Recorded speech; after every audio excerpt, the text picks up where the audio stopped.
What you are looking at is a monument to Wade Hampton. Wade Hampton was one of the largest enslavers in the state of South Carolina, which was one of the largest slave-holding states. And yet, here on the Capitol grounds, there is a monument to him. If South Carolina wants to recognize and remember this period of history, then it is incumbent upon South Carolina and the United States as a whole to repair the damage that has come from this period in history. At the end of the Civil War, Black Americans who are descendants of American slaves, legislatively called freemen, were supposed to receive their 40 acres in a mule, but that never happened. Instead, they saw their black Wall Streets burnt to the ground. They experienced Jim Crow, they experienced redlining, which robbed them of billions in dollars of wealth. In order for America to heal, Black America has to be repaired. I am running to repair Black America because until we all stand, we all have fallen.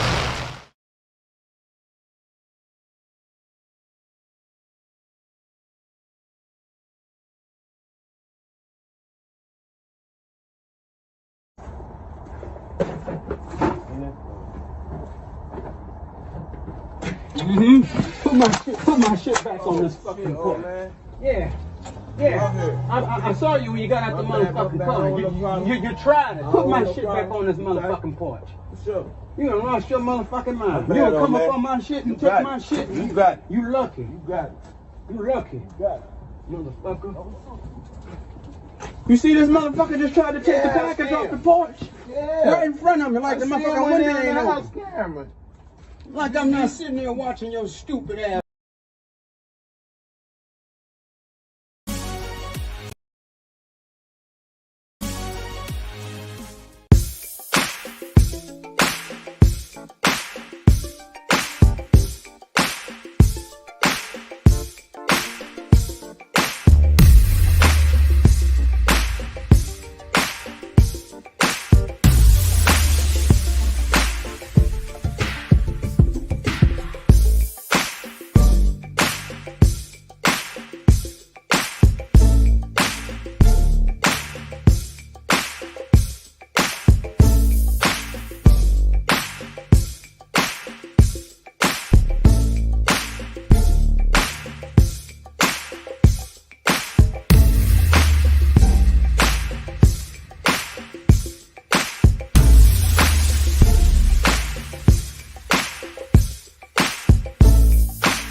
Tired of being censored on social media? Join 60s.net.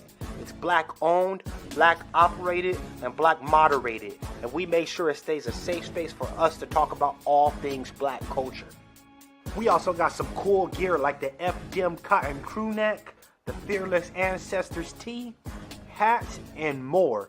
Check us out at 60s.net.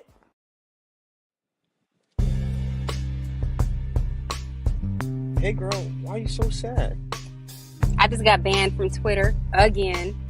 Should have been on 60s.net. Ah.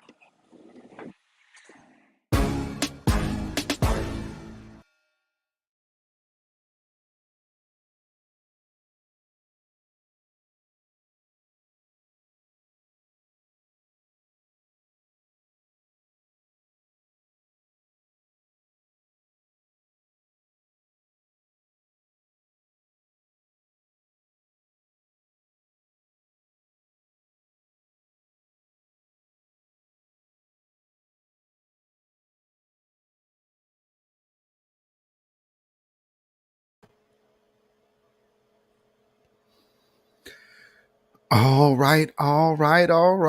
Welcome once again to the beatzillapdx official show. I am your host, beatzillapdx officially, and we are here for the midweek report. This is, again, and if y'all wondering about the title, I don't think I really do. Well, I guess, last few years I have, but I tend to do a happy foundational day, so a happy FBA day. I do that. If I'm not even broadcasting, then I'm doing, at least that's what I tweet, because you will not really see me tweeting Happy Thanksgiving.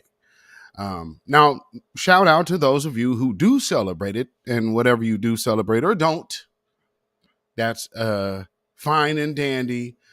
Shout out to y'all. Just keep it on code. And, hey, for those of you who have to go to family's house and go spend the holidays and kind of sit up in a tradition that might make you uncomfortable at this point in your life, just keep it cool. That would be my advice. Keep it cool as much as you can and don't talk about politics.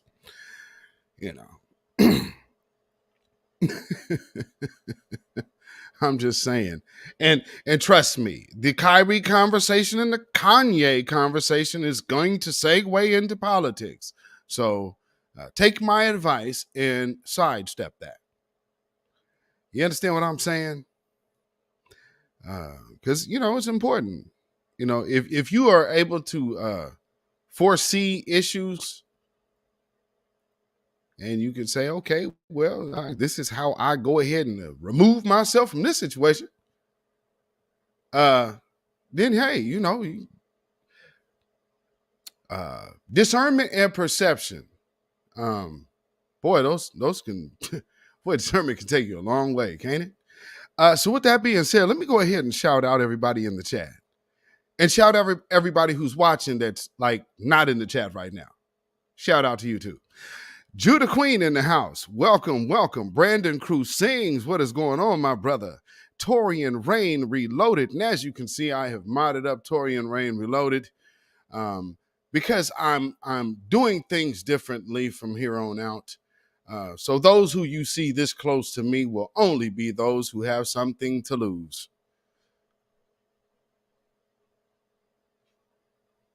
Let that sink in. Brooklyn Queen 125. Welcome. Cult-like personality. Welcome. Night Rider in the house. Yes, indeed. Pride at Bentley. Hey, my sister, you see I got your jewelry on? Cyberdyne 100. What is going on, my brother? Lady Effa. Welcome. Project Leroy in the house. Yes, indeed. Film animation art. Black First Family. Dita, that's Dita. Dita Ellisor, welcome. Dark-skinned brother in the house. What's going on? Goodwill Johnson, my brother in the house. What is going on, man? What is going on, brother? Yeah, I've been seeing you out there, doing good things in these communal streets. So shout out to you, my brother. Man, you already know, bro. You said I'm shining. Hey, I'll say it like this. Well, like I always do. And bro, I say that, like, since you've met me, I do always say this, and Black Alpha makes a point of telling everybody. Sometimes things just have a way of taking care of themselves, especially when things are meant to be anyway. So, you're going to have what's needed there, and and if it's meant to be there for a time, then it will be. And then time to move on. Appreciate you too, my brother, man. I appreciate you, brother. So yeah, yes, sir. Yes, sir. That's my good brother, Goodwill Johnson. Man, you should speak on it, fam. For real, man. From the prison gates to the streets. For real. Matter of fact, I gotta go see Fessor Friday. For my son, my youngest son. We gotta go check out my man. We taking our gander around for my son to get a new ride. So, but the one thing about it is, I'm going to give everybody that I know a shot. See what we got. You know what I mean? What do we have in house? I always like to operate in house first. And if you wondering who Fessor is, that's Mike Fessor. If you Queen Amadai did a broadcast about him not a while back. He actually sued the police here and won out here. So that's one of the rare things that people can pull off out here. Cyberdyne 100, thank you for the super chat, brother. I appreciate that so much. Something for the build. Oh man, thank you. Something for the build, brother. I appreciate that. Absolutely appreciate it, my brother. Yeah, absolutely good, brother, man. And for a large part of the conversation, a lot of people didn't even know who he was in his day. So, when people go through these situations that will change your life, for one reason or another, and even for my whole situation, and let me be clear, because a lot of people have this misconception that the Israelite teachings come from a prison. No. I was an Israelite going into prison. So, yeah, let's just be clear. It's prison. No. No, get that right. Norma X, welcome. And see, here's the thing about it. Being that, that never stopped me from interacting with other people. You understand what I'm saying? I interact with everyone because I like to be fair. And within being fair, sometimes you could be fair to a fault. And, it's unfortunate at times, but for me, hey, people have to do what they have to do. So it's, it's all good. He said, hell no, the Israelites teaching did not come from prison. No, like I said, yeah, it went into prison. Yeah, miss me. Kid Gravity Beyond, what is going on, my brother? What is going on? Fresh off of his live, Kid Gravity Beyond. Man, because you started like at 4. So shout out to you, brother. I know you probably done spoke yourself out, but I might have to bring you up on here a little later on. So get you a sip of tea or something, brother. Sorry in big ups and blessings, Beatzilla PBX. It's PDX. That's the initials of our airport here. But thank you so much. I appreciate that. Troy Lee in the house. Good evening, family. Black first. I'm driving, but here. Well, that's good. See, you can listen. That's the one of the great things about New Black Media. You could listen to it live. You could replay it. You could catch it, the replays, or catch the lives, or catch a podcast, or catch a Twitter space from the voices of New Black Media. Starting with the big 3, then falling down to the tiers of ourselves that some of these people that you see in the chat right now, including the man speaking to you, which would be day number 4 of New Black Media Appreciation Day. So I'm not sure if anybody was aware of that, but yeah, Cyber9, yes, indeed. So moving forward, 7 p.m. started. Yeah, that's what I thought. Well, 4 my time. Karen Armstrong, hello. And let me make this abundantly clear. I don't have any personal issues or beefs with any other content creators out there. What I do have an issue with is kind of a backdoor type of move. So that type of thing I have an issue with. But nonetheless, it's not really the skin off my nose when everybody knows to where the truth grows. And it's right here, the Beatzilla PDX official show. The Vanguard. The voices of the new black media. Those people.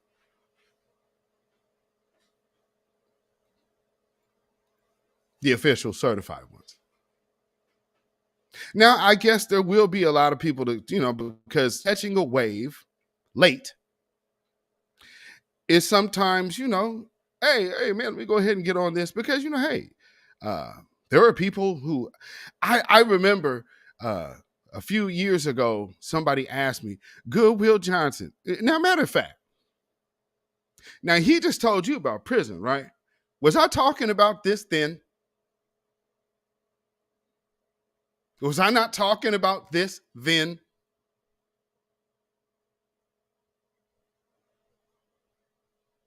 So I understand there's a lot of people that come out, oh, wow, this wave is like, yeah. But there were people who were trying to make things happen. So once things do happen, I totally get where people are like, wow, hey, man, I identify with this, and that is great.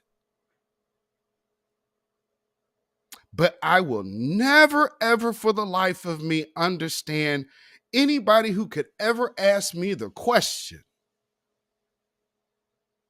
do you own New Black Media? That means that you knew I was representing this so tough that you didn't see anyone else, that the question would come to me. Do I own it? My answer, no. It belongs to everybody who subscribes to this banner.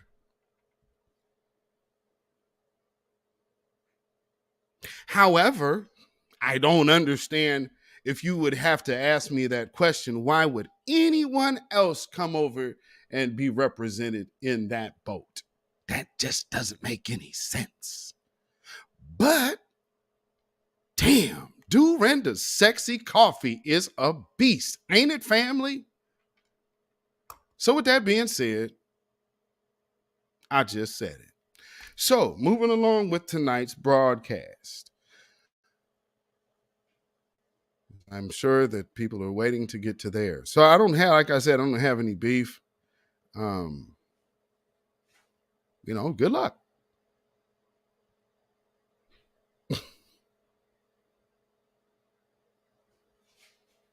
One thing about longevity is you kind of seeing it all. So you've seen every possible scenario you could think of. And saying, well, hey, there's things I could say or see, but I keep telling you, I'm out the warning business. So if you moving suspect and funny, I'm out the warning business. So, if it is what it is for me, well, that's clearly what you wanted to do. I'm not finna stop you. You just not finna be around here no more, but I'm not finna stop you. So,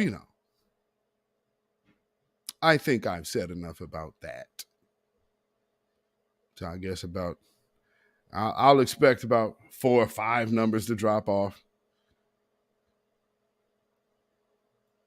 Because that's all that was going to be. Everything else is an action.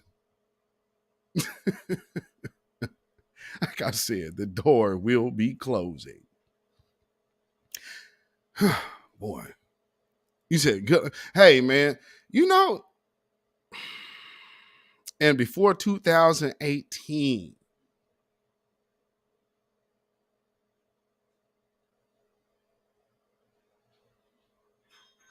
y'all could read what's going on in this chat.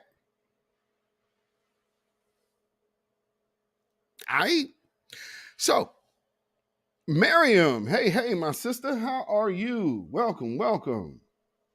Yeah, you know, we have to talk about it tonight. And I'm telling you, I mean, I really stay away from things, but I'm going to tell you like this. I'm too old to be around drama.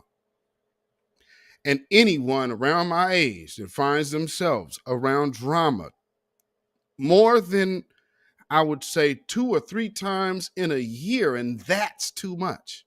And I'm saying you're in that because it made you a target. So that's the only reason why you haven't part of it.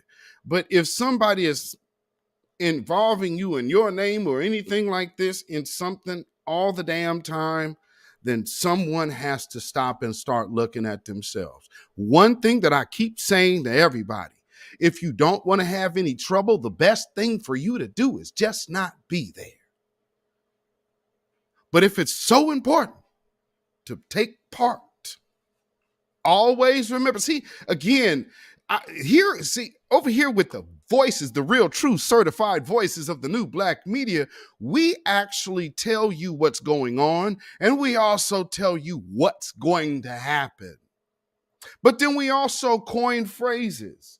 We coin our own words. We coin our own terms with definition.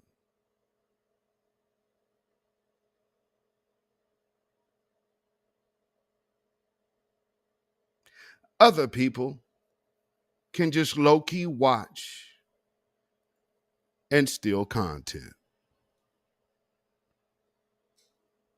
Always remember who's never blocked but always mentioned. Who he always mention? Now he'll mention new black media, thought leader, Jason Black, thought leader. He never doesn't mention Professor Black Truth. He skips over Professor Black Truth and goes right to someone else who is not a thought leader. Thought stealer. Home team of some of those talking points that you get. But hey, if everybody was only as slow as people think that we are, because if I see it, what does it say? You keep your enemies close, or keep your friends close, but your enemies even closer. Damn. Better recognize, it ain't just my eyes.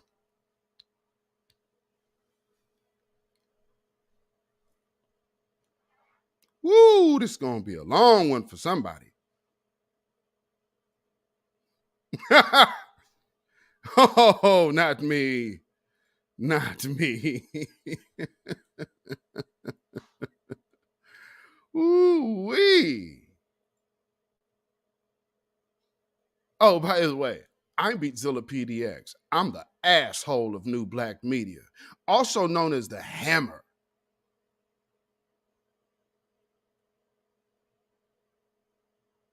So, what's mentioned is sometimes, hey man, some of these people need to be, G-check.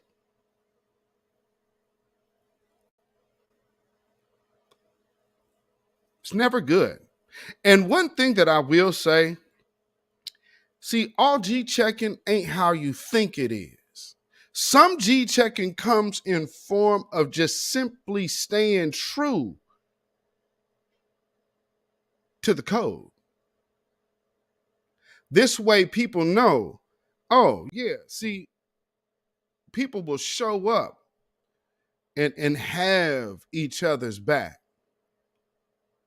Not just show up to stab someone in the back, but to actually show up and have someone's back.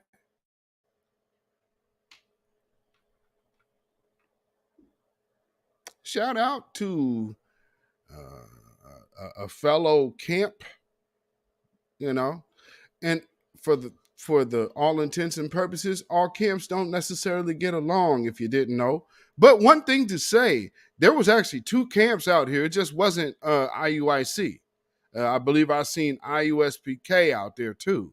They were just in smaller numbers. But I do believe, and they had enough numbers to surround the Barclay Center.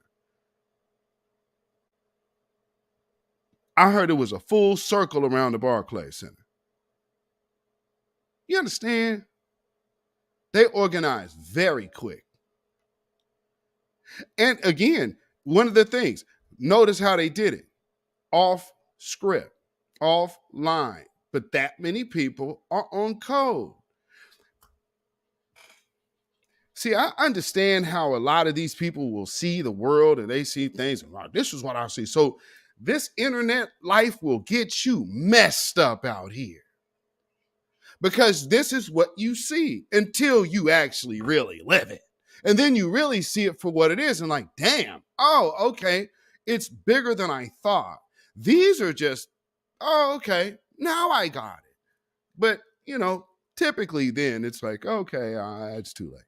But again, I just want y'all to understand that when push comes to shove, and just think, this would have been no different. They would have gladly, I'm sure, teamed up with NOI if they needed to be, because again, that's the point. On code. See what that is? And that's why me and my brother Black Alpha held the FBA Freeman United space, because we wanted to make sure before things started getting and spiraling out of control and out of hand, because see, I'm one of those people that like to minimize, a bunch of unnecessary friction. So if you see a way to kind of eliminate something down the road, I like to try to nip that in the bud early. But sometimes that just isn't always possible. So again, now look at that. From that to Tariq and the rally, what are we showing the world right now? Are we showing the world that this is about clout? Or are we showing the world that this is about strong men?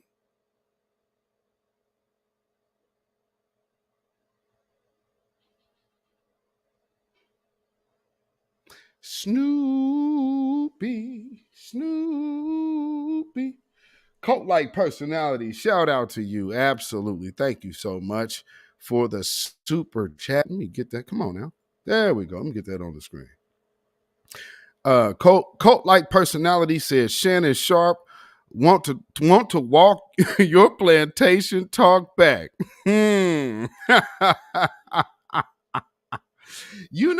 Shannon Sharp, he put his foot, well, a lot of them did. They ran out there half-cocked and put their foot in their mouth too early. Now they have to walk back everything they said, because how does it look now? But again, I hope you guys are understanding. I'm a dude who calls my shot early. So there's many of us in this space that are deal. We're not playing with it. This isn't clout. Our life is in this. And if you think that my life was already in jeopardy all of these years doing what I do, being in this place, are you kidding me? So the last thing I'm finna sit up here and worry about is anybody thinking that not having, this is not validity. It's the other shit. So this shit is all corny to me, but damn. Boy, this, like I said, boy, this internet sexy coffee is a beast. It will tear your mind up, won't it? So cult-like personality, thank you so much again for the super chat. I appreciate that. Man. Yakananan. I think I said that right. Hopefully I said that. Yahweh. Shalom, my brother. And you understand, like, again, like I say, call my shot. What do I say at every end of every broadcast? Like I'm saying, there'll be some people out here that do not understand what's happening, but I get it. You better pay attention. It's a little bigger than you think. And it ain't about this internet. Jeez. Baby. Look at this.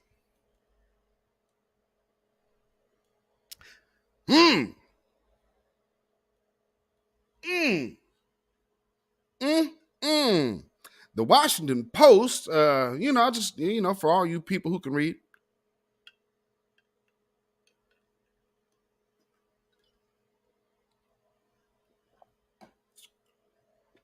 Wow. Yeah, just soak that on in.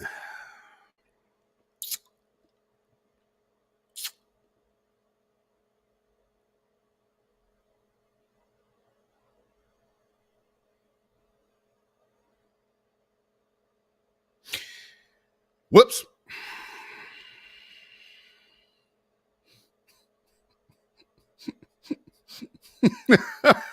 Oh boy. Let's see where I want to go next. Actually, I want to play this because I might end up playing this a couple times because this is really interesting. Well, first, this. Well, first of all, this election is more than Herschel Walker. This election is about the people. And I said this.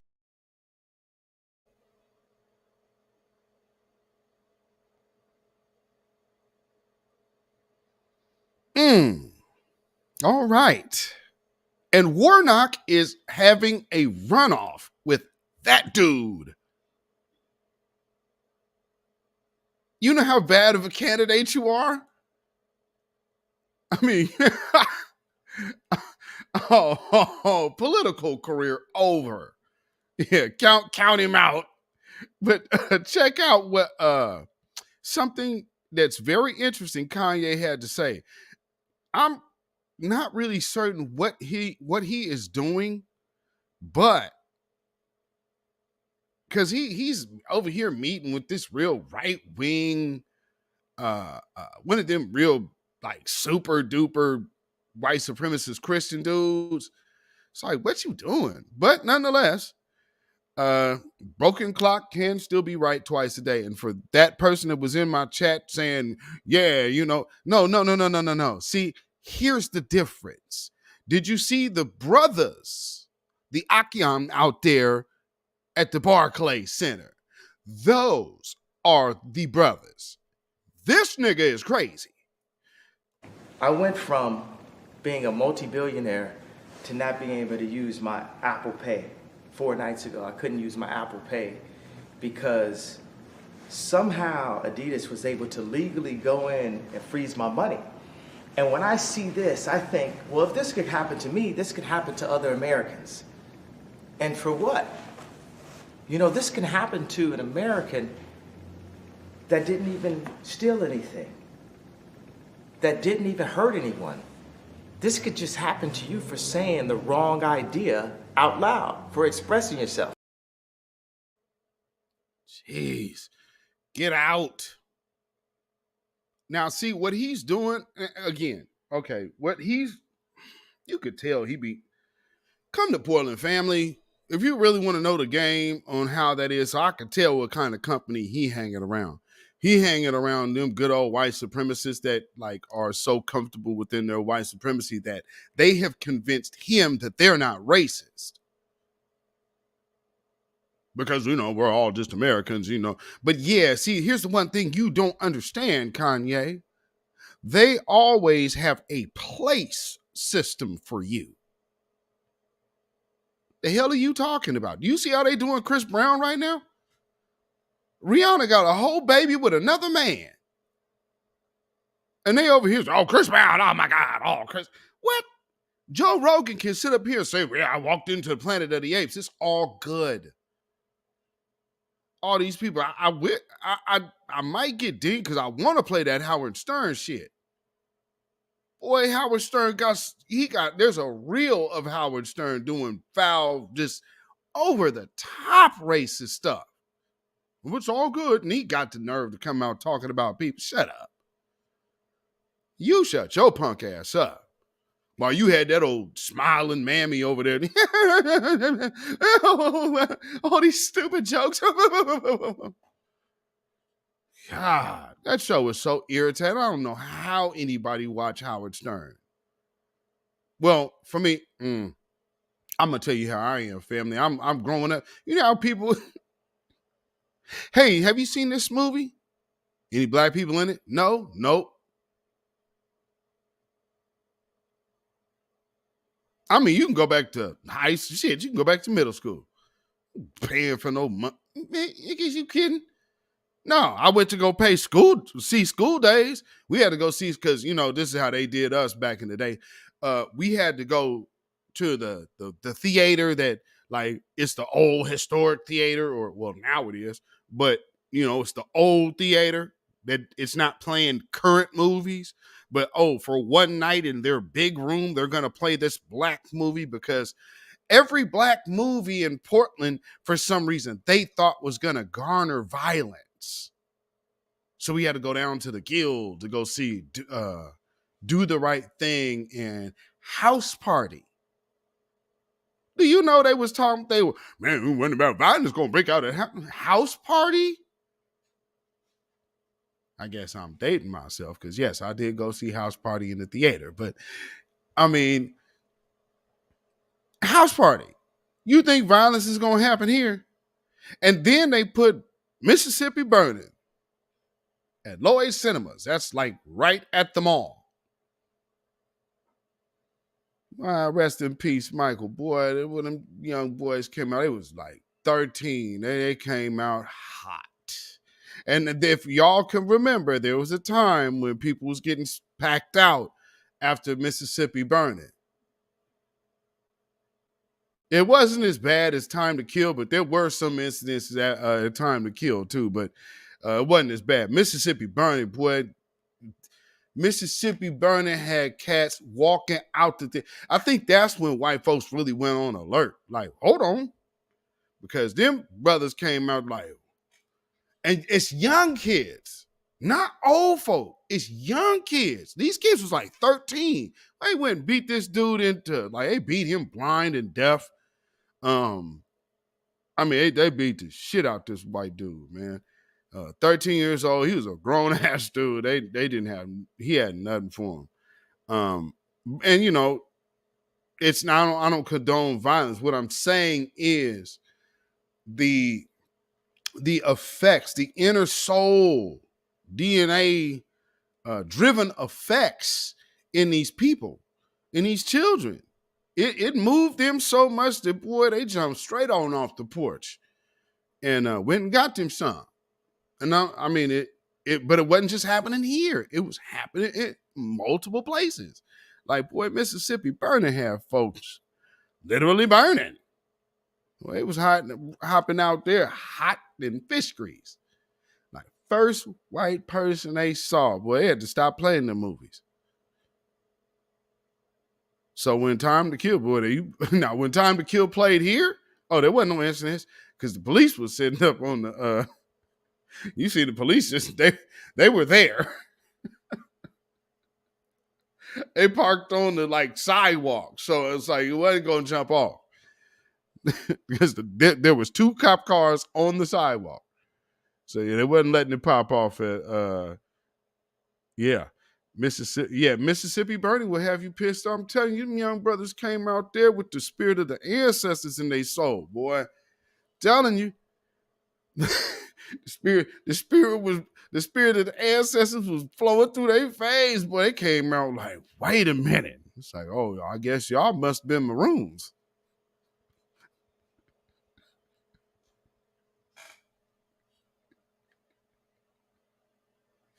Let me not laugh. I mean, that was a violent situation. Let me not laugh about that. Whew.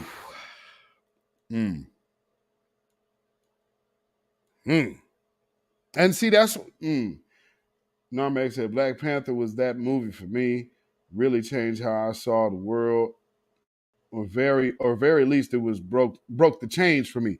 You mean with Kadeem Hardison? That Black Panther? Oh no, not that was Panther. So you talking about Black Panther the movie? Well, I'm assuming you must be meaning Killmonger. By that, yeah, I could see that. Yeah, if you meant Killmonger, yeah, I absolutely can see that. Yes, indeed. Yeah, okay. No, oh yeah, okay. All right. See? Rose City, what is going on? Ooh, yeah, good one. I remember when Higher Learning came out, boy, Saltines tried to ban it from the theaters at my hometown. You know, one thing that I'm glad John Singleton put in there, because if you ain't from out west, you know, y'all might not. I don't know. I'm not saying that, you know, again, I'm not condoning violence or anything like that. But I mean, y'all might not be used to jumping on, you know, people that don't look like you. You know what I'm saying? Y'all might not be used to that. Out here, oh man. Yeah, I don't know how many West Coast folks y'all done been around out there in the East Coast, but we don't do that with them, man. I'm sorry. That ain't how I'm cut. No sorry, Bob. Nate Parker's Birth of a Nation is the most recent when I saw them do that. Okay. Oh, they had the cop shot there. Yeah. But see, with Nate Parker, it's like, man, y'all got these kids so doped up and leaned up, man. They ain't finna come out and do shit. All they finna, if anything, they just finna come out looking for their own ops. Man, they was over there fucking us up in that movie, and the white folks, man, damn, man, where them niggas at, man? Let's go ride on them, slide on them. I mean, so that's pretty much where them dope heads is at. And let me just tell y'all, for me, I'm not doing it with the whole demon time children, man. Y'all can keep them. If y'all want to sit up there and try to rehabilitate that lost cause, you go right the hell ahead. But I done been, you know, man, people done seen you. We know what the hell we see. Hell no. There's people who could be rehabilitated, and there are certain people who have two destinations. And let me tell you, neither one of those destinations is freedom or alive. Next, let me show you something here. Because just for historical reference, because I've said things in the past and I've mentioned them here, but I was never, I didn't give you the visual. I guess sometimes for like maybe last year I did give you, but recently I haven't. So real quick, somebody put some of these are the Russian icons. Some of these are from France, and I believe the other ones are from Rome. So there's a plethora of them. But I think when you see the original, a lot of those are this is European art. So again, I want you to understand why they are coming after us now. We were Egyptians, we knew Nubians, everything, Krishnas. Well, everybody trying to adopt. I'm this, I'm that, I'm this, I'm that. You said you was an Israelite and the world came crashing down. Maybe there's something to that. But like I said, when I'm talking about Moors, and of course that's a name, it's a title, it's a description. And so there are surnames. And then some of those surnames, they came over here and still marked them as Moor. Because you got to understand the occupations of this territory. Just always remember that. Like when things were switched over, everybody didn't necessarily disappear off of this landmass when all of the different changes and shifts were going on. So you got a lot of shit here. But with that being said, here is how they whitewash history. And here's, just for, again, another reference.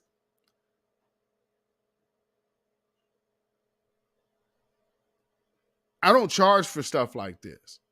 This is how you do it freely, because when you have the truth, you give the truth. So that's why you don't have to go through any extra process to get this truth and get it delivered to you free of charge. I would appreciate a like. That's free. You could donate a like. You know what I'm saying? Donate a like, donate a share. That would even be better. But nonetheless, let's look at our great blackness throughout history. I'll turn the sound off because I don't need the music. We don't need no strike. Come on now. The screen not shared. Hold on. Let me start that again. I want you to get all of it. Let me go back to the first. Matter of fact, I'm going to just put that all on the screen. There we go. Look at that.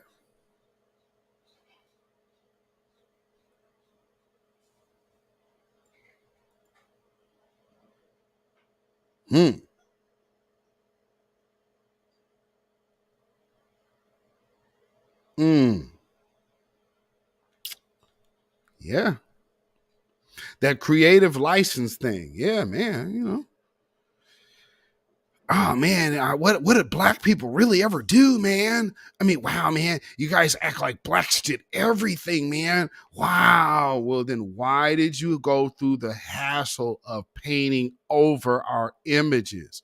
Now, for those who don't understand, one of the scriptures that is near and dear to us Israelites is Job 9:24. It reads, "The earth is given over to the hands of the wicked. He covereth the faces of the judges thereof. If not, who and where is he?"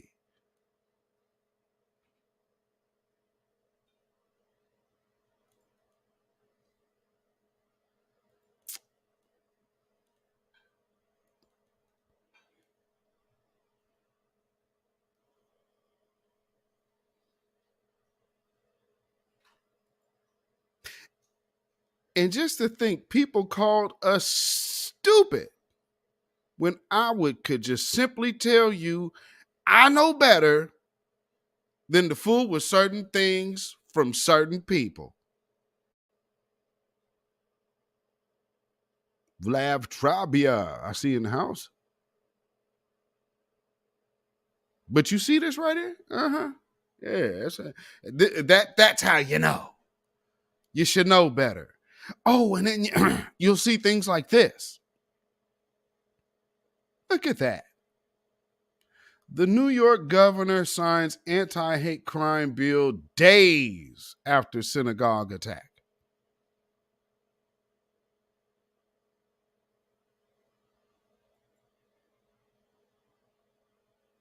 Is foiled. Synagogue attack is foiled. But Buffalo gets nothing. With a person who went there with "Here's your reparations" written on the butt of his AR-15.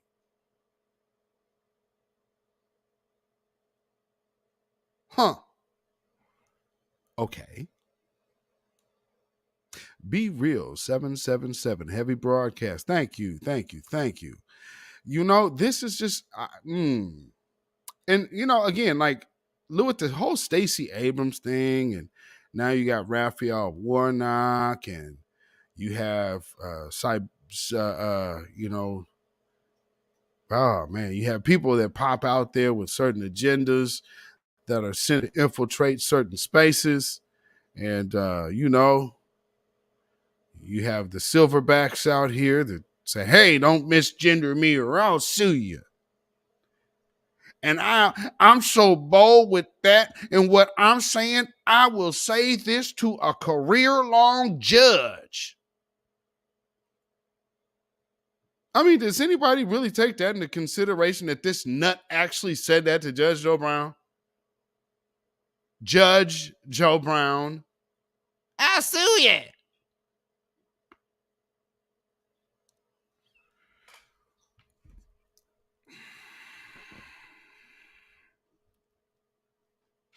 Wow. You talk about delusions. Yo. Oh, yeah, like cat I see in the house. Hey, hey. Oh, man. Yo.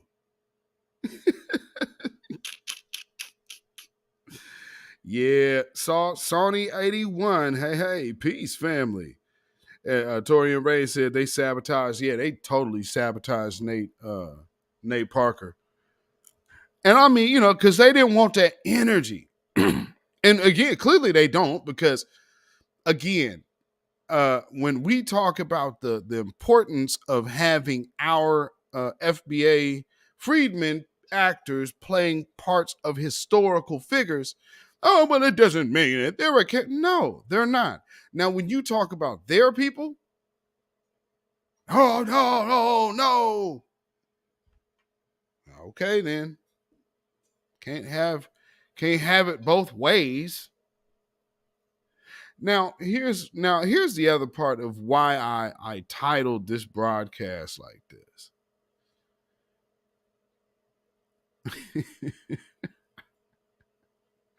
Because again, you just saw the picture of the foundational the foundational part.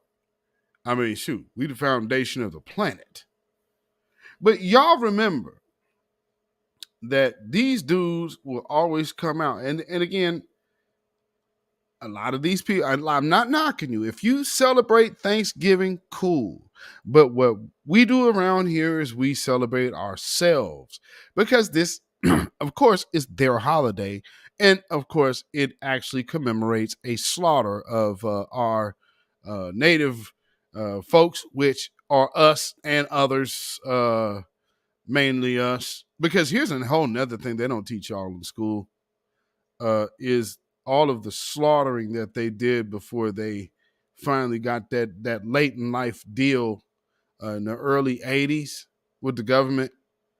But here's the deal that they had to make with that, is to eliminate the role of, and so they had to start weeding out all of the black people, because the government did not want the black Native Americans to gain any financial wealth from the benefit of the casinos that they were about to build. And I know this for a fact because I heard it out of the chief's mouth. And what they were worried about is they were the last generation, and really, truth be told, they probably were the last generation of their tribes that gave a damn. But even with that being said, because there's certain customs there, so again, man, we are in the belly of the beast, and we are dealing with who even the Middle East call the great Satan. You know what I'm saying? Because again, who else has deceived the world and gained the riches off of everybody else's blood? Well, I'll tell you what, that government, that's a beast. Every time this camera goes live, and I'm telling you, I could be sitting over here, no problem, no nat, out of nowhere. It's like, okay, there's nothing over here for you to be flying for, but whatever. Tell you, I believe that. Take it for a joke. The so-called Middle East, right? Their judgment is now. They fall, we rise. Yes, sir. And that's the That is what we speak into existence here. Because see, that's what the point is. Now, again, other people have other agendas. That's cool. I guess figure whatever that is out. I'm just going to keep doing what I do. And, you know, if it's supported, it's supported. If it's not, it's not. But I appreciate all the people who do support. Genuinely, I appreciate that. And speaking of that, let me see what I just see here. Pride at Bentley, thank you for the cash apps. Thank you so much. I appreciate that. Thank you. Thank you so much. Shout out to my sister, Pride at Bentley. And she made this for me. So yes, indeed. She made this and also made these. So yeah. Matter of fact, I got my other one. I need to get fixed. Need those back too. Yeah, yes, sir. So let me see what I got. I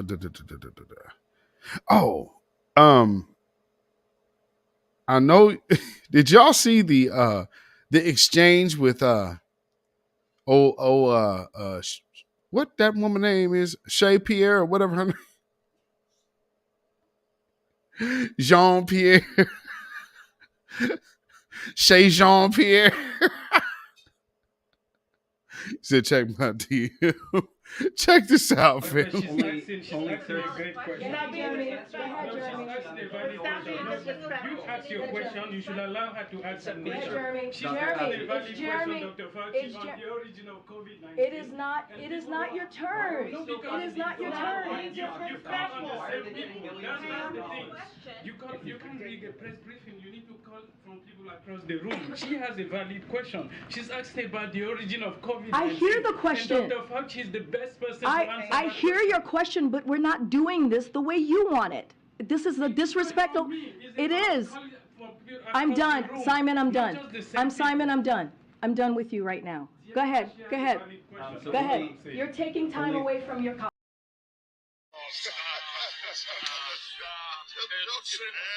I can't joke. Oh my goodness. Thank you, Kid Gravity. Oh, okay. Okay.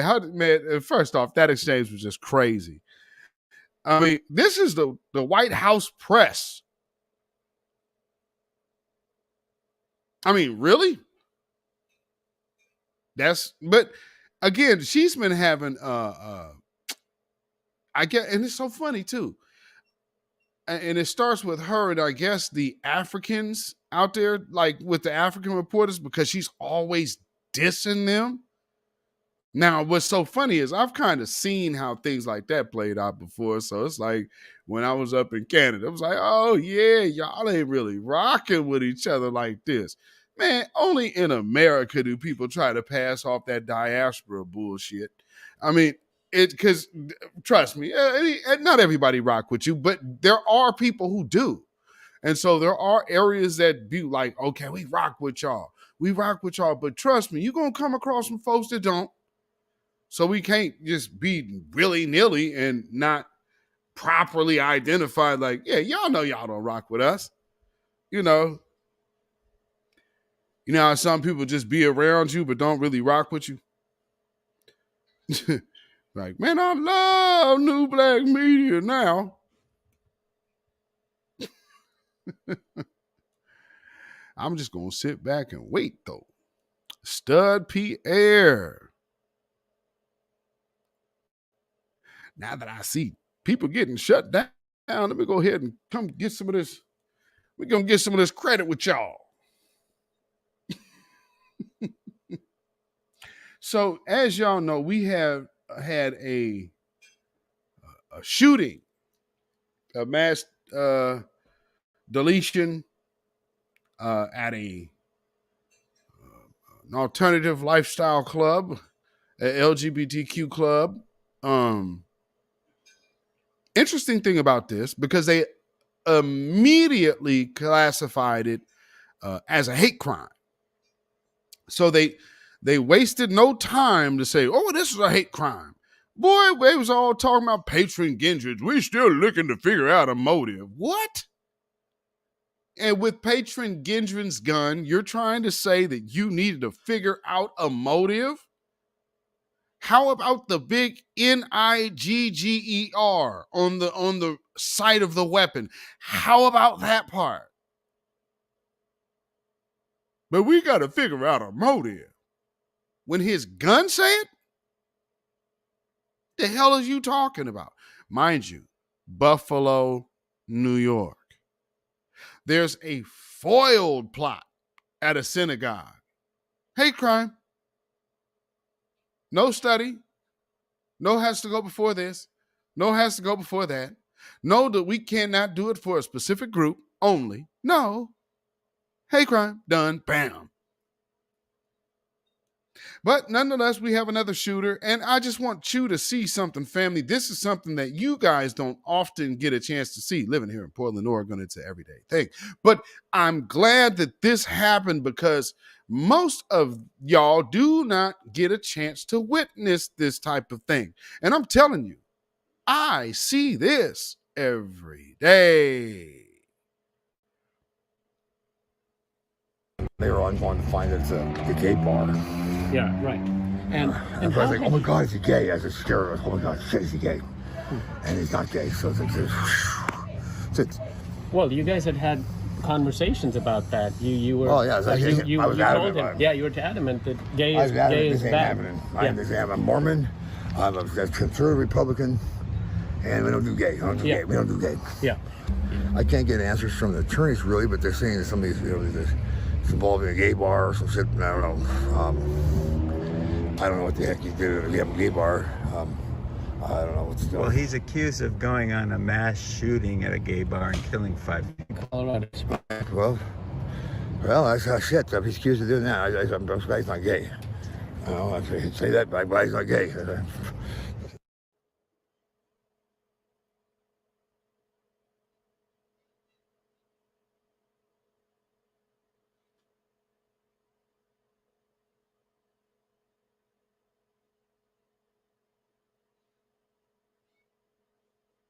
Welcome to real America, not the one they show you on TV.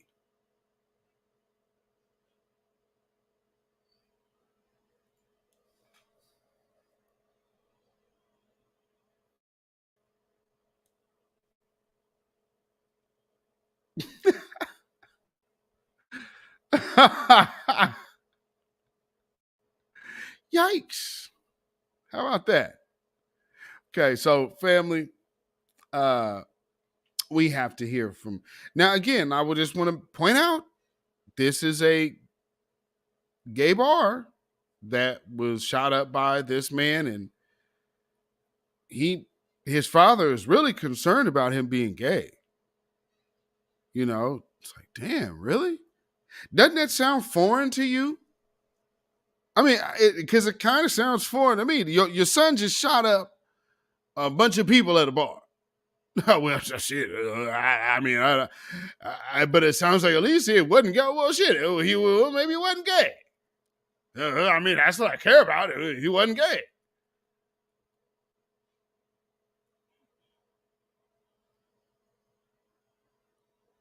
All these people are deleted.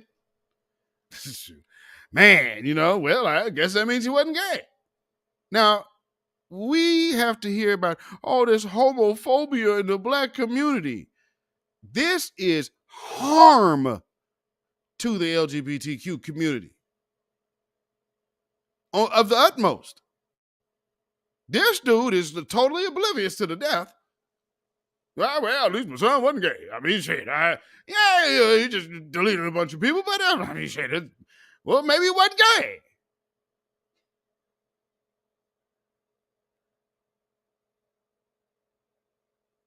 Wow. But we're the homophobic ones. We just treat gay people so bad in our community. Really? What church do you want to go to on Sunday, pal? What the hell are you talking about? I can go down the line. I'll say, shoot, I've opened for gospel acts. I've played for gospel artists. The hell are you talking about? That is the most gay-friendly community on the planet. All that bull. Man, oh my, okay. My bandmate, nearly all of her friends, all of her male friends, even you would have to question the ones that's supposedly straight. You understand what I'm saying? Because that's like, she's the baby of the group. But shit. I'm just saying, like, this ain't our community. That's no, sir. Don't put that on us. And then again, who's the one that carries this out? So I'm sure you guys have heard this, but you got to hear it here again. People treat gay people. We are the worst when it comes to treating gay people. And that's one thing growing up, it really always bothers me. And I want to reach out to you and all my gay friends, all my transgender friends, and tell you, man, I got nothing but love and respect for you. I want you to be you. And I wanted you to know that day, because I understand being black, what it's like being gay, because you get mistreated, and it's really unfortunate and sad and stupid, to be honest with you.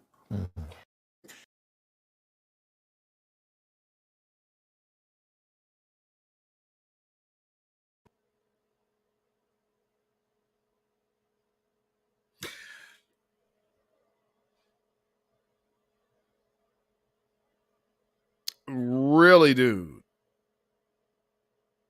And so again, this is not by accident.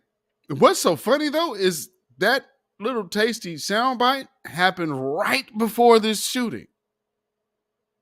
So while the attack is meant to come at us,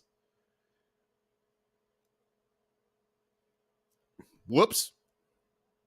So pay attention to Chris Brown. Just pay attention to what they keep doing to Chris Brown. I guess, y'all see, are y'all paying attention to what is going on right now out here? Okay, you still, because right now Kanye is seen with this dude out here. Yeah, but now you are fully unaware that Kanye ain't got no influence out here like that. Cut it out. That's you trying to present him. Kyrie, on the other hand, you saw people come out for that brother. So don't compare the two. Dominique Devereaux, I just seen in the chat. Yes, indeed. Hey. M. Flournoy, welcome. I see you. Yeah. This dude. And then again, don't forget old Treason Eric Dyson. This murderous masculinity. Like, what? There's something there. That means that you're witnessing a agenda of targeting going on. That's what that means. They're looking to target you. Just like I said, just keep an eye on Chris Brown. No, not that one. It's this one. There we go. Let me show you that. Now, in the midst of everything that's going on, we just saw that Chris Brown's American Music Award performance, which was a tribute to Michael Jackson, was canceled 2 days before the event. And so in support of the white paymasters, here comes Jamel Mammy Hill.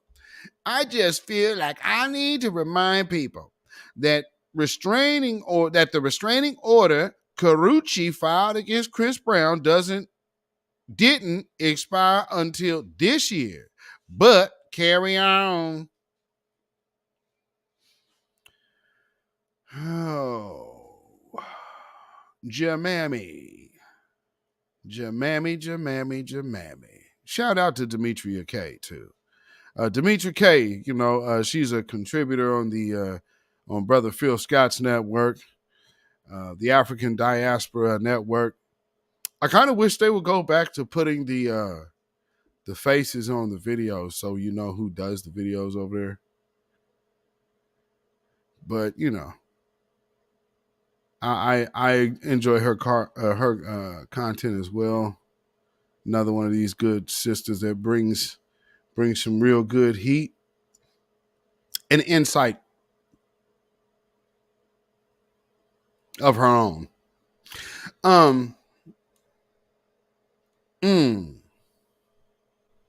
Yeah, you know, I mean, hey man, content thieves sleep like this. Lead us not into temptation, but deliver us.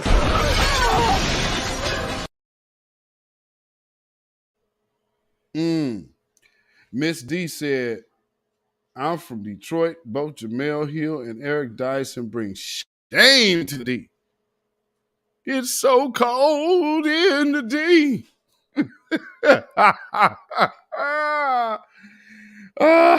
It's so cold in the D.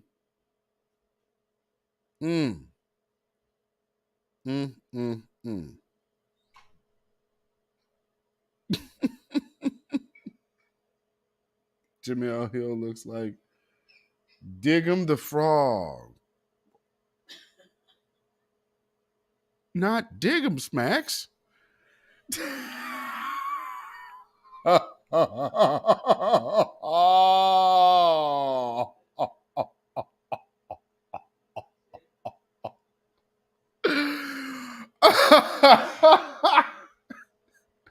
Said Jamel Hill look like Diggum Smacks.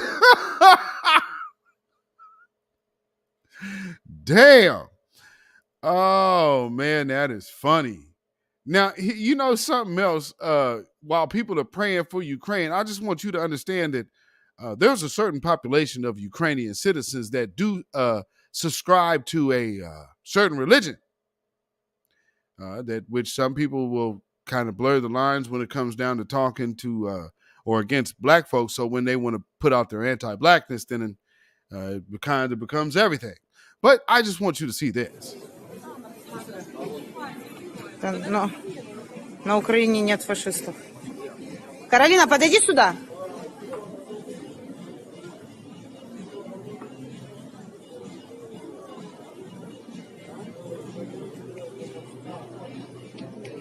Городок галереи.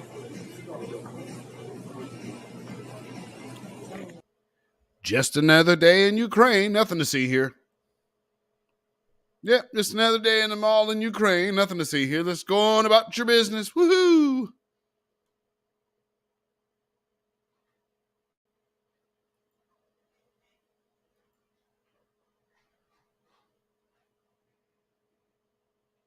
Let's just keep sending them money, though.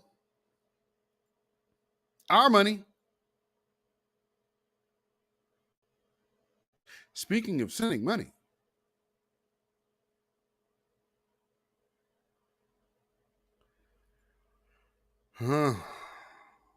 There's another little piece of news.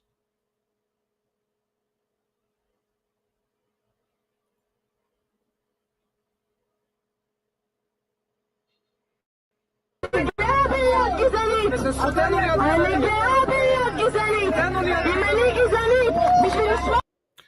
go ahead and just remind that for you a little bit. If you couldn't read those words on the screen, let me go ahead and see. Can you see that? All right. אנחנו גזענים כדי לרצות לשמור על החיים שלנו ועל השפיות שלנו. אז אני גאה בלהיות גזענית. אני גאה בלהיות גזענית. אם אני גזענית בשביל לשמור על החיים שלי, אז אני גאה. My kids, especially my sons, is not safe here in Israel. להפסיק לעשות את הכל. אתם מפליטים!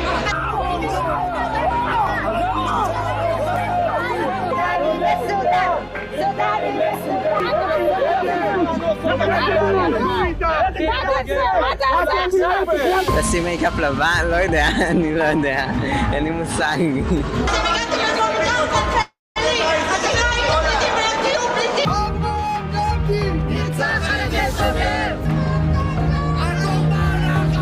מה אתיופית צריך לעשות? לצאת מהארץ שלנו.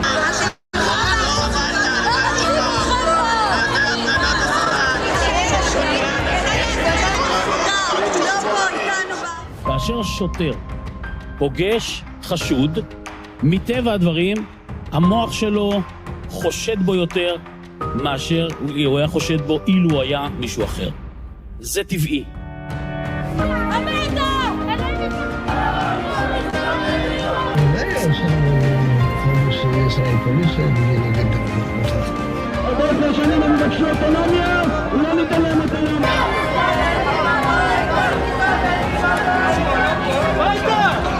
אחרי שראש ממשלת ישראל מר בנימין נתניהו הבטיח לנו שוב ושוב שהוא יפתור את בעיית המסתננים. אתה יודע, היום אברי יש נתון של אלפי לידות בשנה, שזה נתון מטורף לכל מגזר שנמצא בארץ.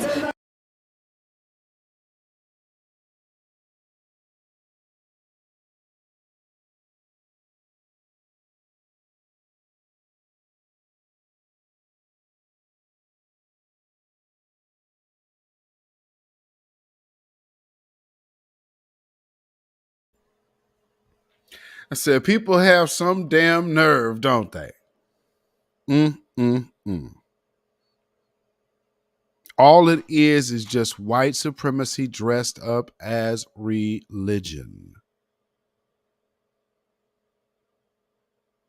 Right, B-Mick? Dark-skinned brother said the hate is real. Facts. And then you got dudes out here like Uncle Ruckus Chuck and Michael Treason Dyson coming out here. Well, you know, I mean, we're in the black community. We black folks just treat people. Notice how it's always an indictment of the community. Again, just listen to this punk ass nigga. The worst when it comes to treating gay people. And that's one thing growing up, it really always bothers me. And I want to reach out to you and all my gay friends, all my transgender friends, and tell you, man, I got nothing but love and respect for you. I want you to be you. And I wanted you to know that day, because I understand being black, what it's like being gay, because you get mistreated, and it's really unfortunate and sad and stupid, to be honest with you.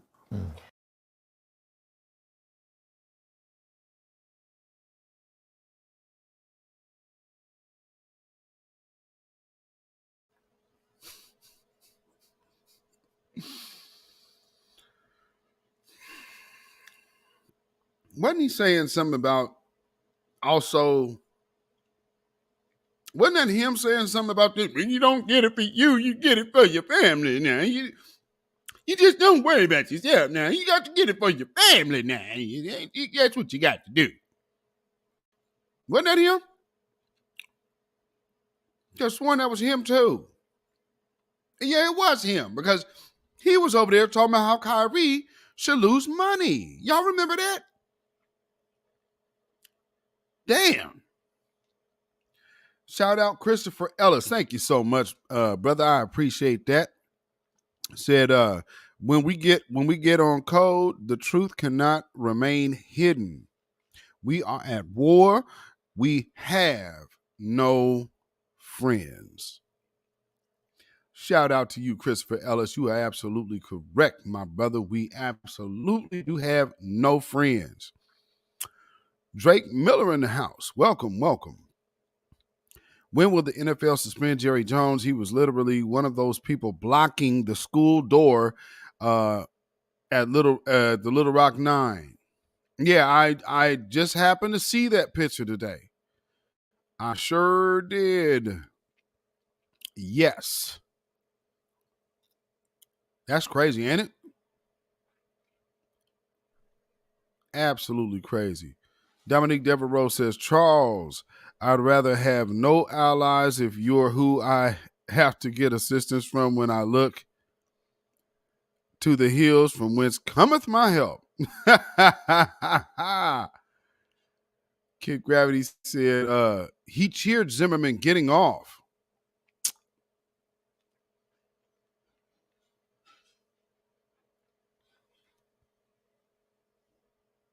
Wow.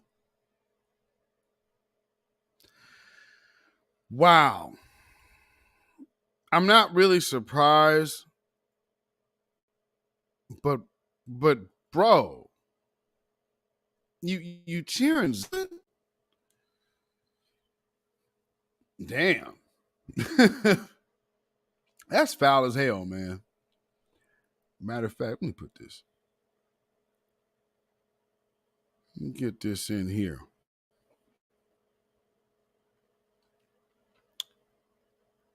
Oh, and there's something locally I need to show y'all real quick, too. Just can't help but notice Andy Nago all of a sudden went out there and jumped out the window for some reason. And it's like, why are you all of a sudden mentioning this name when nobody ever goes out of their way to even mention this? I've been like, hey, we don't have Black Lives Matter here. But nonetheless, somebody said there was a Charles Barkley collecting his payment. So here's an exclusive video of Charles Barkley collecting his payment to come out and throw black folks under the bus under the guise of some phony some phony homophobic situation. So here's the exclusive footage, family.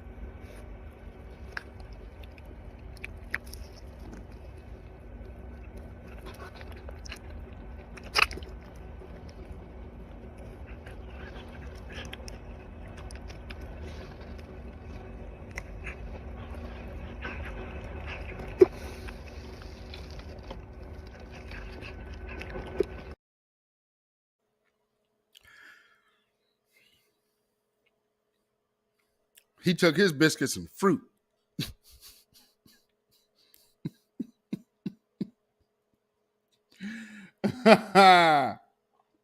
What in the Larry Elders?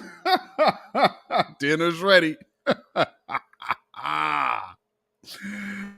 Oh man, Charles Barkley getting fed, boy. The exclusive clips of the exchange. Let me see something here. Let me show you something. Love Trabia, thank you so much for the super chat. I see ya. You put that up here with this. Yep, come on now. Get that up there. Thank you so much. Thank you. I appreciate that. Latravia Lawson. Latravia. That's a cold name. Lav Tribe. All right. Thank you for the super chat, brother. I appreciate that. Yes, indeed. Fan of Beat in the house. I see you. David Boyd. Welcome. Yes, indeed. So let's see. Is this it? Yeah. So family, there is something that I just noticed. You know how, when's the last time you guys have heard of all of the media talking about Antifa? Can anybody recall anybody talking about Antifa? It's almost like Antifa just disappeared out of the media talk. Because notice how when it started getting closer and closer to election in this midterm, you heard less Antifa. And it just started becoming blanket word crime. So does that mean Antifa went away? Or does that just mean that they are not reporting on Antifa because they can't mention Black Lives Matter anymore? Check this out. This is going on here in my city.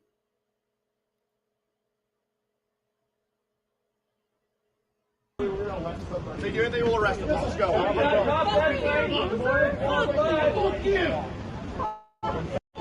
happened to innocence and some juvenile dirty boy? Get the fuck out of here. Fuck yourself. Fuck you. I got a fucking citation for jaywalking. Jaywalking? This is not even legal. This is not even legal. You said you were gonna public fucking sidewalk. You said you're gonna Stupid as fucking top knot I've ever seen in my life. Let me just take a moment. Cut that shit. No, that's not a man bun, is it? Get the fuck back in your car, you fucking piece of shit. Get the fuck back in your car. Do you have an earring? Oh no! Oh no! Get the fuck out of here! Save yourself. That's not John Oliphant, is it? It is. You look funny. Are you trying to get the fuck back in your car, you stupid fuck. You down. Fuck you. You go down that easy? Up right away and watch the video. Yeah, everybody saw it.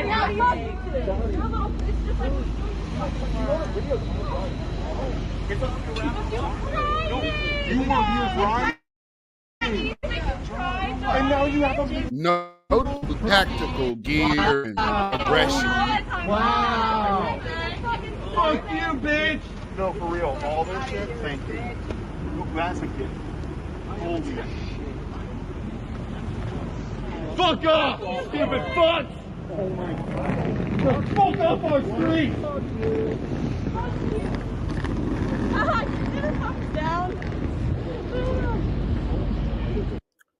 So here's just a little quick interaction with them. You see how different that is? See how the energy is just so low and so laid back. Oh, it's just a screaming match. But when they were able to tie them into black people, oh man, the crime and the property crime and all the crime.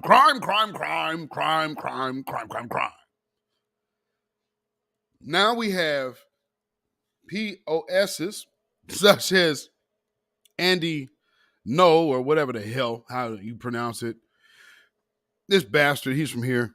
But here's the important part. Elon Musk, what the hell do you know about hands up, don't shoot? And why are you chiming in on this? But nonetheless, replying to Elon Musk, hands up, don't shoot is one of the biggest hoax to come from America's left in the last decade. That big lie has inspired many to become radicalized and militant.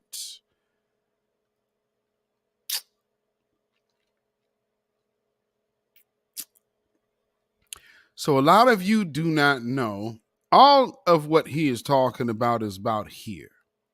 So he is, for all intents and purposes, trying to send out some kind of dog whistle. And so I guess that would be all of the people who have been known to be affiliated with Hands Up, Don't Shoot,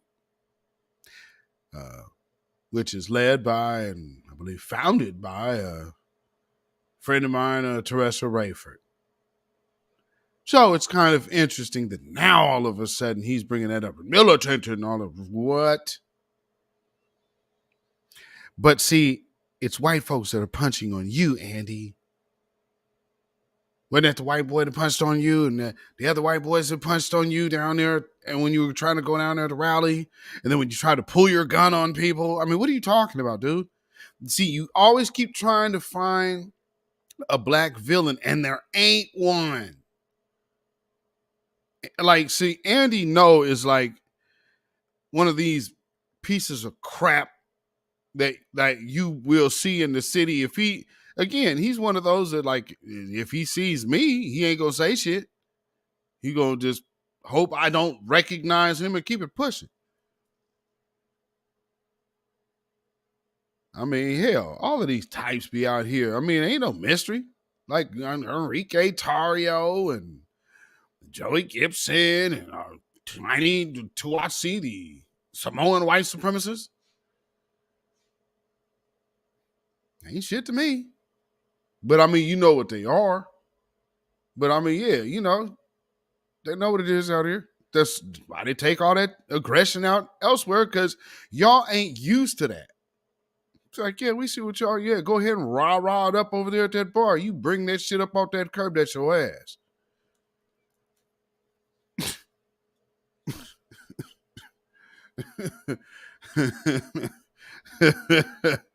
I mean, you guys got people all the way in Florida with Columbia River on the back of their shirt. You know how odd that is? And you would think they could get that off up here because it's so white. Nope. They literally take that on the road. Ain't out here going to nobody. Like right now, they could go out to the numbers if they really wanted to make a statement. They won't. Nope. So yeah, I mean, but these are the things you see here when you live around it. So like, I guess it takes living in different environments, and if you haven't had the opportunity to be around such devout white supremacists for so long, then you might be like, oh man, please. They know what time it is. That's why they know who to press and who not. Out here, they don't fool with foundational Black Americans. They go pick on immigrants. And you could always tell, like I said, I remember I tell my stories about going to the grocery store and whatnot, just being around here. And when we had to wear these masks, wearing the mask, and people be like, well, let me go ahead and try to test them. Take that mask off, they'd be like, nope. So here's something else. Let me show you something, family. This is more Antifa. And one of these people have just recently gotten sentenced to some light time, I guess. Wasn't adopted by white folks? Yes. I believe so. And he's also LGBTQ. Doesn't make any damn sense. It's all over.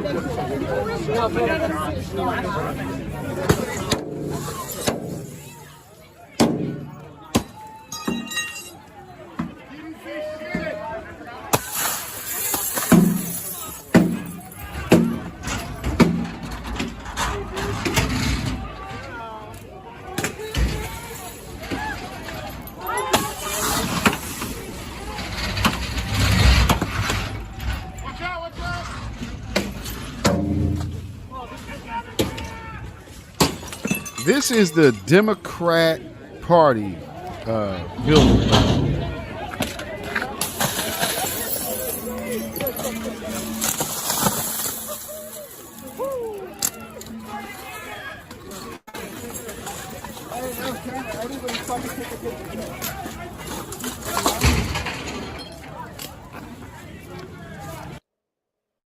Now, within this, let me just stop this right here. Do you hear any sound of soul in this? See, what they're doing, because y'all didn't get a chance to see us because they were lying to y'all. We don't have no Black Lives Matter here. And that's why Andy's talking about hands up, don't shoot, because he know damn well we don't. The national line was literally, these Black Lives Matter and Antifa rallies. There ain't no Black Lives Matter here. And there's no team, like, matter of fact, one of my neighbors is Antifa. We ain't together. Yeah, you got a big old flag on his balcony. Proud to fly that junk. And then right down the way, you got somebody that with their answer with the American flag, America. So yeah, you best believe you see it all here. And guess what? They're all white. So when I see a person like Kanye West start talking a line, that is like a steel workers white supremacist line.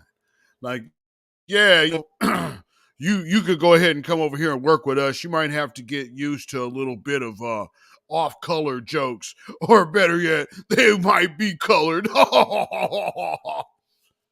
So if you can hang around that environment, cool. They'll pay you good money too. Oh man, hey Jerome, hey man, have you ever heard this one, man? Hey dude, how many black guys does it take? I mean, yeah, come on, man. They'll be, hey man, don't be so sensitive. So sensitive, my ass.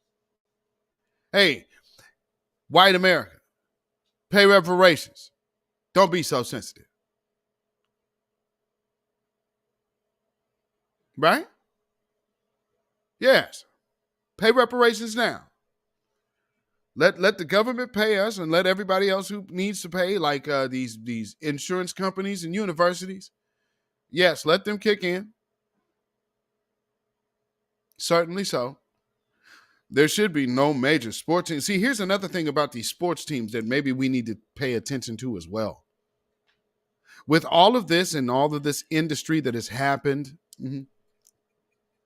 what are we looking at? We're looking at a huge system of inequality. However, their little children can go out here and be so damn destructive. It's not black folks out here. Who got the blame? And now who is targeted for a crime bill? And this is right here. Why are they at the Democrats? The Democrats doing it. Now, granted, I don't even know if we have a Republican office here, but they're at the Democratic headquarters here to go bust out windows. Doesn't this look coordinated? Like, this is paid propaganda, man, and so-called vandalism. This is insured theater. But look at what the objective was. Because, see, this is Antifa. Ain't no hands up, don't shoot here. So I'm like, yeah, this is kind of odd that Andy's pulling this one out his ass right now. And no. And not to mention, when this was going on, quite a few of us had went on record. And my name is on that list. Matter of fact, shout out Max Smith. We don't condone that. Myself, Mike Crenshaw, and others. We don't condone that shit at all. As black artists of the city, black artists, activists of the city of Portland, we do not condone that burning. And matter of fact, are you out of towners? It's time to go. And that's kind of how things started changing here. Because we had to say something, because we wasn't really even part of it, but they kept throwing us in it. Oh man, all the black people, all the destruction. So you guys are down with the destruction? Shut up. What the destruction got to do with George Floyd getting murdered? Breonna Taylor getting murdered? The hell that the destruction? Are you okay with the murderous smell and the toxic masculinity in the black community and addiction, death culture?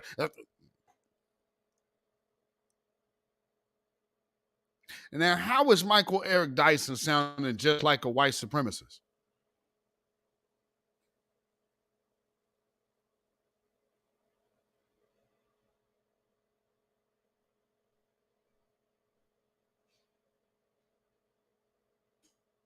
I'm just saying. So with that being said, Black Alpha Network in the house. What is going on, my brother?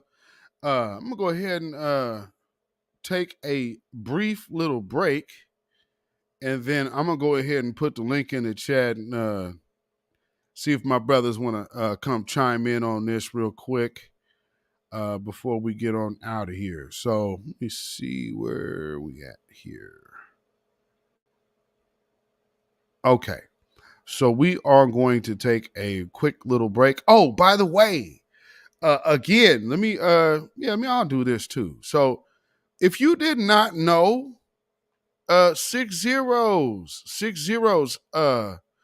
has an app on Android now. So you can now download 6 Zeros at Android.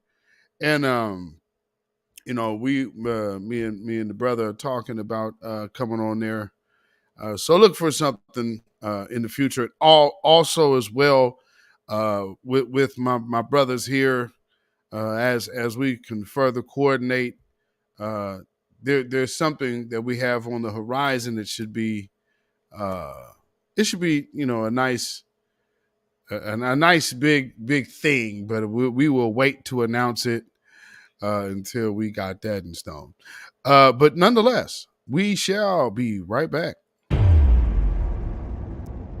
6 0. If you want genuine black conversation that's uncompromised, unfiltered, join 6zeros.net today. Jay? Yes? I love 6 Zeros. I'm so excited there's a site where we could finally talk about black issues. When's the last time you posted? Well, the way my phone is set up. You're clearly not that excited about 6 Zeros. Have a great day.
right.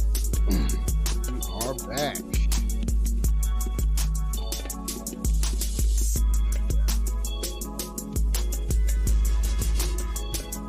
There we go. All right. So let me get this link here.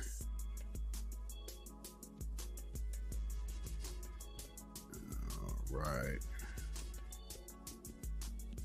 Put this in the chat. All right. So, I see Alpha. We got Torian still here, and I know we got Kid Gravity. I see Afro Elite just popped in the chat. What's going on, my brothers? If you guys want to come on in the chat, please come on in. Because I know y'all brothers always got some good takes. And I would love to hear what y'all got to say, especially, understanding, man, we celebrating our foundational Black American Day, man. We just going to take a day for ourselves. We are not really necessarily celebrating anybody else's holiday, but we will take the time off. Enjoy the time with your family, if nothing else. Man, you ain't keeping it real, man. You off code. Like, man, people got to do what they got to do. If you got it, go hang out with your family tomorrow, because ain't nobody going to tell you not go hang around your family. That's just silly. But what we say about not celebrating certain things, it means like, don't enter like, man, I'm so into it. And I got to go dress up like this. And I got to cut that out. Yeah, we not doing all of that. And again, like I said, we don't do that shit anyway, but, take advantage of the time with your family at least. Miriam R, thank you so much. She said, nice beats, brother. Thank you so much. I appreciate that. We like to groove around here. So it's like, oh, hey, I'll go ahead and let that one roll. But like I'm saying, we got 60 in the chat. So where the likes at? Let me see, where are the likes at here? Let's see. Let me take a look at something here. Let's see where we at. How many likes we got? Oh, okay. We there. We over 60 likes. Now for the family who's watching the replay, I'm gonna need y'all to definitely do us a big favor here and please hit that like button. Because for those who watch the replays, man, it's more than we usually have in the live. So I appreciate that. But if you could also do us a big favor and hit that like button, it would do wonders. Tanya Zion in the house. Welcome, sister. One who cares in the house. Hey. All right. So again, if y'all brothers want to come on in and chime on in, we are talking about the Jive Turkey edition. And we have to deal with jive turkeys amongst us. Jive turkeys like Roland Martin. All of these Clyburn types. These Charles Barkley types. And like what Kid Gravity has on his face right now. Those types.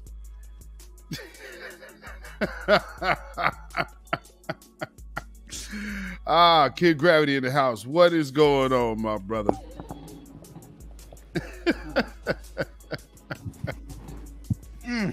Well, first of all, I'd like to thank you for letting me come on, Beatzilla. First of all, thank you so much.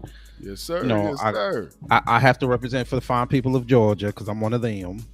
Thank you so much. And yes. I also I would like to extend an offer to your audience for those who are in Georgia. Yes. We have the runoff coming on December 6th. Y'all understand. And, I need y'all to help me with my election. I'm sorry, my election. I need y'all to help me with this so we can get Senator Warnock out the paint. And then I can not only fight for you, but I can also fight for the vampires and the werewolves. You understand? And don't mind the two white men that are between me. Do not mind them. They are just telling me what to say and to do, even though I have primary residence in Texas. You understand? Man. That nigga's gonna be our senator. That nigga's gonna be If our only he was that smart. Man, we got my brother Afro Elite on the stage as well now, man. What's going on, my brother? How you doing, brother? How y'all doing? Good, man. My God. Hey, Beatzilla, isn't this Yes, like sir. this whole week? Isn't it this? For real. I mean, it's crazy. You know, I can't imagine, again, like I said, with Warnock and his situation, you're in a runoff with this dude. Well, first of all, this election is more than Herschel Walker. This election is about the people. And I said this. Well, first of all, you're not gonna diss me in my erection. This is a very strong erection. The people of Georgia need to understand that this erection is going to decide the fate of the country.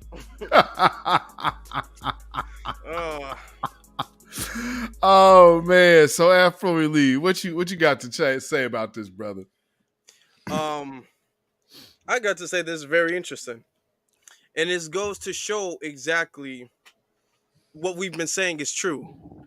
There's been a lot of ups and downs throughout this year. This year has been a very interesting year, but overall it's been very beneficial because it's been a midterm year, and all of the talk of, oh, you guys are bots, all of that stuff is out the window now. You see Warnock, the fact that Warnock is struggling, this dude is like the real life version of Patrick from SpongeBob SquarePants. And you're already in office and you're struggling to beat this man. I mean, that just shows your incompetence. They have really showed, him and Stacey Abrams both have really showed their incompetence, and that has proven our point. The fact that politics is so difficult to understand, to grasp for our little pea brains, but yet every single last one of our predictions come true. Facts. All of them. Big facts. What I love the most is the fact that Barack Obama, it seems like instead of him being the beacon of hope, he's the kiss of death. Everywhere he goes, people fail. Everywhere he goes, death follows him. You know, destruction and failure follows Obama. He's not this great American icon of hope that he wants to be. The stuttering icon of hope. He's not. He's the everywhere he goes, people. And I wonder when they're gonna get onto that. Because if your icon, everywhere he goes, people lose, then y'all just need to pack it up. Y'all wasting money really at that point for campaigns. Facts. Let's see if the Republicans have enough nuts to make him testify with Biden. Let's see if they have enough nuts. But also, first of all, I'm going to need everybody in Georgia. This is Herschel Walker talking to y'all. I need everybody in Georgia to not, I repeat, do not follow Senator Warnock and kiss your dog in the mouth. Please do not do that. Do not kiss your dog in the mouth. You are not white, sir. You are black. You may on be a cool campaign like me. ad. On a campaign ad, you kiss the dog in the mouth, sir. Sir. It's all good though. Say, hey, I'm safe without saying. I see our sister. Who's that? I see our sister Tanya. Her birthday is coming up, so I just want to give her a early birthday shout out. Happy birthday to you all, to you, sister, and a happy birthday to everybody. I know our sister Judah Queen's birthday was recently, so I already wished her a happy birthday, but another happy birthday again to her. You know, and everybody who has a birthday coming up, happy birthday. You know. Yes, indeed. Yeah. And Tanya's 9. Yes. Happy birthday, Tanya's 9. Phantom Beat. Hey. Herschel SquarePants, man. That's gonna be my senator. Lord have mercy. Man. Y'all in trouble, man. But I mean, I don't think we too much better. I don't think we too Did much Kotek better. win? Oh yeah. Yeah, Kotek won. So I mean, hey, but look what it took. The president. Beatzilla, speaking of which, Yeah. Did you see old girl? I don't know if you saw this, but some chick that's trying to run for president in 24, sitting there cussing out black folks. Oh yeah, you can tell she's you can tell she got that Democratic energy. Oh yeah, That's that Democratic energy. You know, I looked at her page. I was like, wow, you only have a few hundred followers, and you talking real crazy. If she gets any kind of traction, you know she's chosen. Oh yeah, she's like, oh, I came in third. I'm like, okay, you came in third. But y'all criticize Marcel for coming in third, but you came in third in North Carolina. Right. And he came in third in South Carolina in a district that's ran by the same man for 776 years. Man. I almost want to bring her on the show and ask her the tough questions, but I know y'all would tell me I'm off code for doing it. So I'm not going to do it. I might just have her block me. I'm going to say something out of line to her and just have her block me. Miriam, I don't need that. I don't need that energy going into 2023. I don't need that. No. No. Especially the all caps crew. I don't need that. Right. See, well, you want to take a new energy into a new year, Yes. And I know I'm doing that. I feel you. You got to leave some old energies where they are. Yeah, I cussed out some tether on my program today. Oh, word. Yeah, because I think he is, because he was talking about how FBA is a cult. I was like, you know what? I hope January 1st, 2023, y'all say we taking the veil back. Y'all go fly since y'all want to be around white folks so much. We not protecting you. When they come get you, you'll be like, well, they came and got you. Man. No, these people don't understand. Like America, this generation is so oblivious to how these people get down that they are now looking at American history. Like America has done mass deportations before. So like they ain't new to this game at all. Like this is the home of the Klan. I mean, if we think about it, in the last few years or so, we've been having, really, to be honest, ever since Joe Biden got in office, we've been having the most significant Negro wake-up calls that I can remember in recent history. And I believe one of those coming up very soon, Negro wake-up calls, is going to be a lot of these black immigrant tethers who are coming over here and they feel very comfortable. I've literally debated some of them earlier this year on Twitter Spaces. They are like, hey, well, you know what? We here now. Oh, okay, all right. Well, I mean, if y'all think y'all place is just so permanent, y'all just see, the thing is with FBA, for the most part, we understand there's always going to be a Negro wake-up call. Yep. For the most part, we get that, especially us in the B1 sector. We understand there's going to be a Negro wake-up call for everybody who goes on that side. They don't understand that. Right. So I hate to say it, I do, but it will be very satisfying to see it happen. Well, first of all, as Herschel Walker and soon to be Georgia Senator, I am firmly in place of Customs and Border Patrol and ICE. I am an honorary member of ICE. And how do my brothers and sisters say it? ICE, baby. 1-800 call ICE. Because my friend President Trump said they got to go back. So Herschel Walker said they got to go back. By the grace of God. Man, it's so crazy too. I'm gonna ask y'all brothers about the agenda that I seen with Charles Barkley going down. Now I saw he's talking about we homophobic and we treat black or the LGBTQ community so bad and black, and he's going out of his way to target the black community. And it's right after Michael Eric Dyson. So I see a pattern right there. But what's so crazy is now we have, right after he does it, we get a white LGBTQ questionable mass shooter in a LGBTQ community club. So how are y'all seeing this potentially playing out?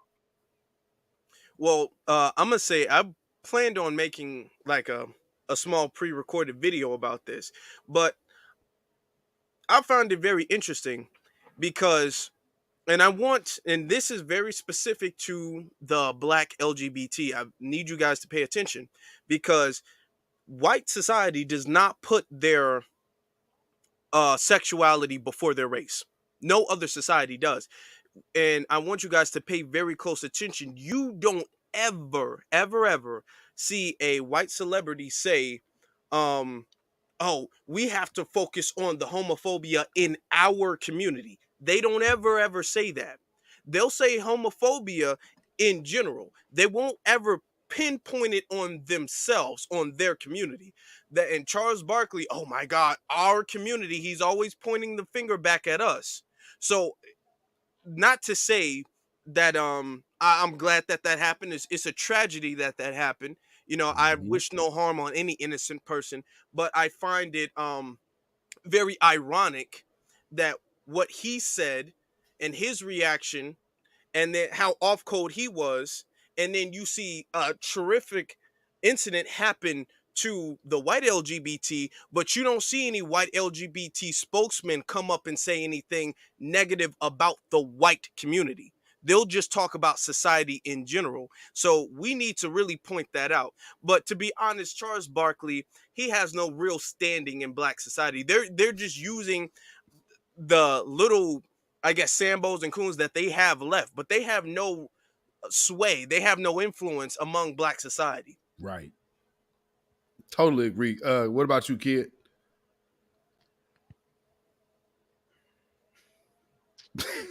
We're the most homophobic, really. Okay, Charles Barkley, you bald-headed coon, you. Okay. You had all that to say on CNN, right? That's cool. You right down the street. You're at TNT. You right down the street. Don Lemon told you to come over, bend that ass over, and talk. Go ahead. Sir, white boy over there in Qatar just got kicked out of the World Cup for wearing the LGBTQ shirt. When they already told you, do not come here in our country with that. You didn't come out with a statement on that now, did you? No, you didn't.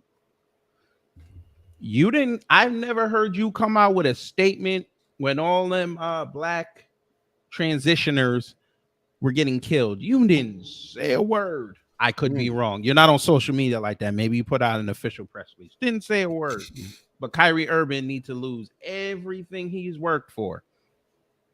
I'm sure you're going to have a problem with him wearing all black sneakers with no logos on it. I'm sure you're going to have a problem with that. But all this for the future, I think we're going to get more people to come over to our side in the new Black media, especially when Marcel gets more traction on the national stage. Because in my video that I did on Charles Barkley and his statement, we hate homophobia. We're homophobic. We're so homophobic. All of us on this panel interviewed an LGBT candidate for Congress. We all did it. Yeah, we're so homophobic. Beatzilla, you can answer this. How long did Eddie Long get away with what he was doing? Oh, years. He got away with it so much. Family and white folk, they made him king. Put him on a chair and pushed him around. Made him king. We hate y'all. Charles Barkley, you say we hate gay people so much. We didn't even trip when we saw the Dora Milaje do their lesbian thing in the last movie. We didn't even get upset. And I know if they do a third one, they're going to be prominent because they, in the comic books, are aggressors to Wakanda. We not even going to trip. Y'all going to come outside and say girl power, black girl magic. But we're the homophobes, right? When we know white people hate gay people way worse. Asian people, you didn't want to go there, now did you? Shall we talk about the real estate agents? I don't think you want to go there, sir. But I get it. Your daughter allegedly is married to one of them, so you had to be careful. Sir, I need you to take your bald-headed self, go find Stephen A. Smith, y'all switch hairlines, and go off somewhere. I lost so much respect for this man after what he said about Trayvon Martin. Talking about Zimmerman was right. And he basically said Trayvon deserved it. He said Breonna Taylor basically can go to hell. He good. He good for a soundbite, make you laugh, but I ain't looking to this man. So Brittany Cooper, you can off too. I will say, I think in 2023, I'm telling you right now, the coons, they're gonna be a coon without an eye. Well, they're gonna be coons in a dumpster. I don't know. So it's all good. We gonna be all right. But go ahead, Afro. See, why do people keep doing that? People Y'all keep names calling are me too. Black Alpha. Y'all know what he look Now like. look, Now. Like, come on, if I never saw Black Alpha's face, I would think that was you. Oh, okay. No, Brother, was it Alpha Elite? Yeah, Alpha Elite. That's Alpha the thing Elite. now. To shout out Dr. Short. Yes. I'm gonna say this. I do have to leave soon. Shout out to you, Beatzilla. If y'all haven't subscribed, what you're doing, subscribe to these. Oh no, let me do it like that. Subscribe to these two brothers over here too, our brother Torian Reigns and our brother Kid Gravity. But I will say this. Oh, and Black Alpha is in the chat room. See, Black Alpha, why do they keep doing that to us, man? Talk to him.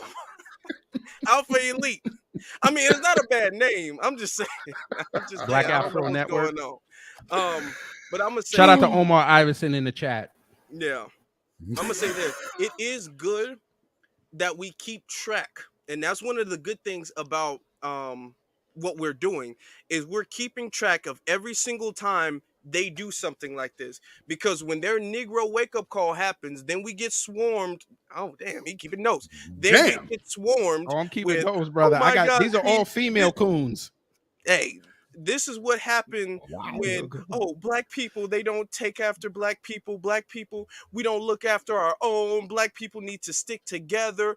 Then we got receipts after receipts, and this is why we've been beating the dominant society. This is why we've been having so many W's, is because we've become masters of receipts. We be pulling up clip anytime somebody says something. Here's a video, here's a clip, here's the stats. We've become masters of deceits, of receipts.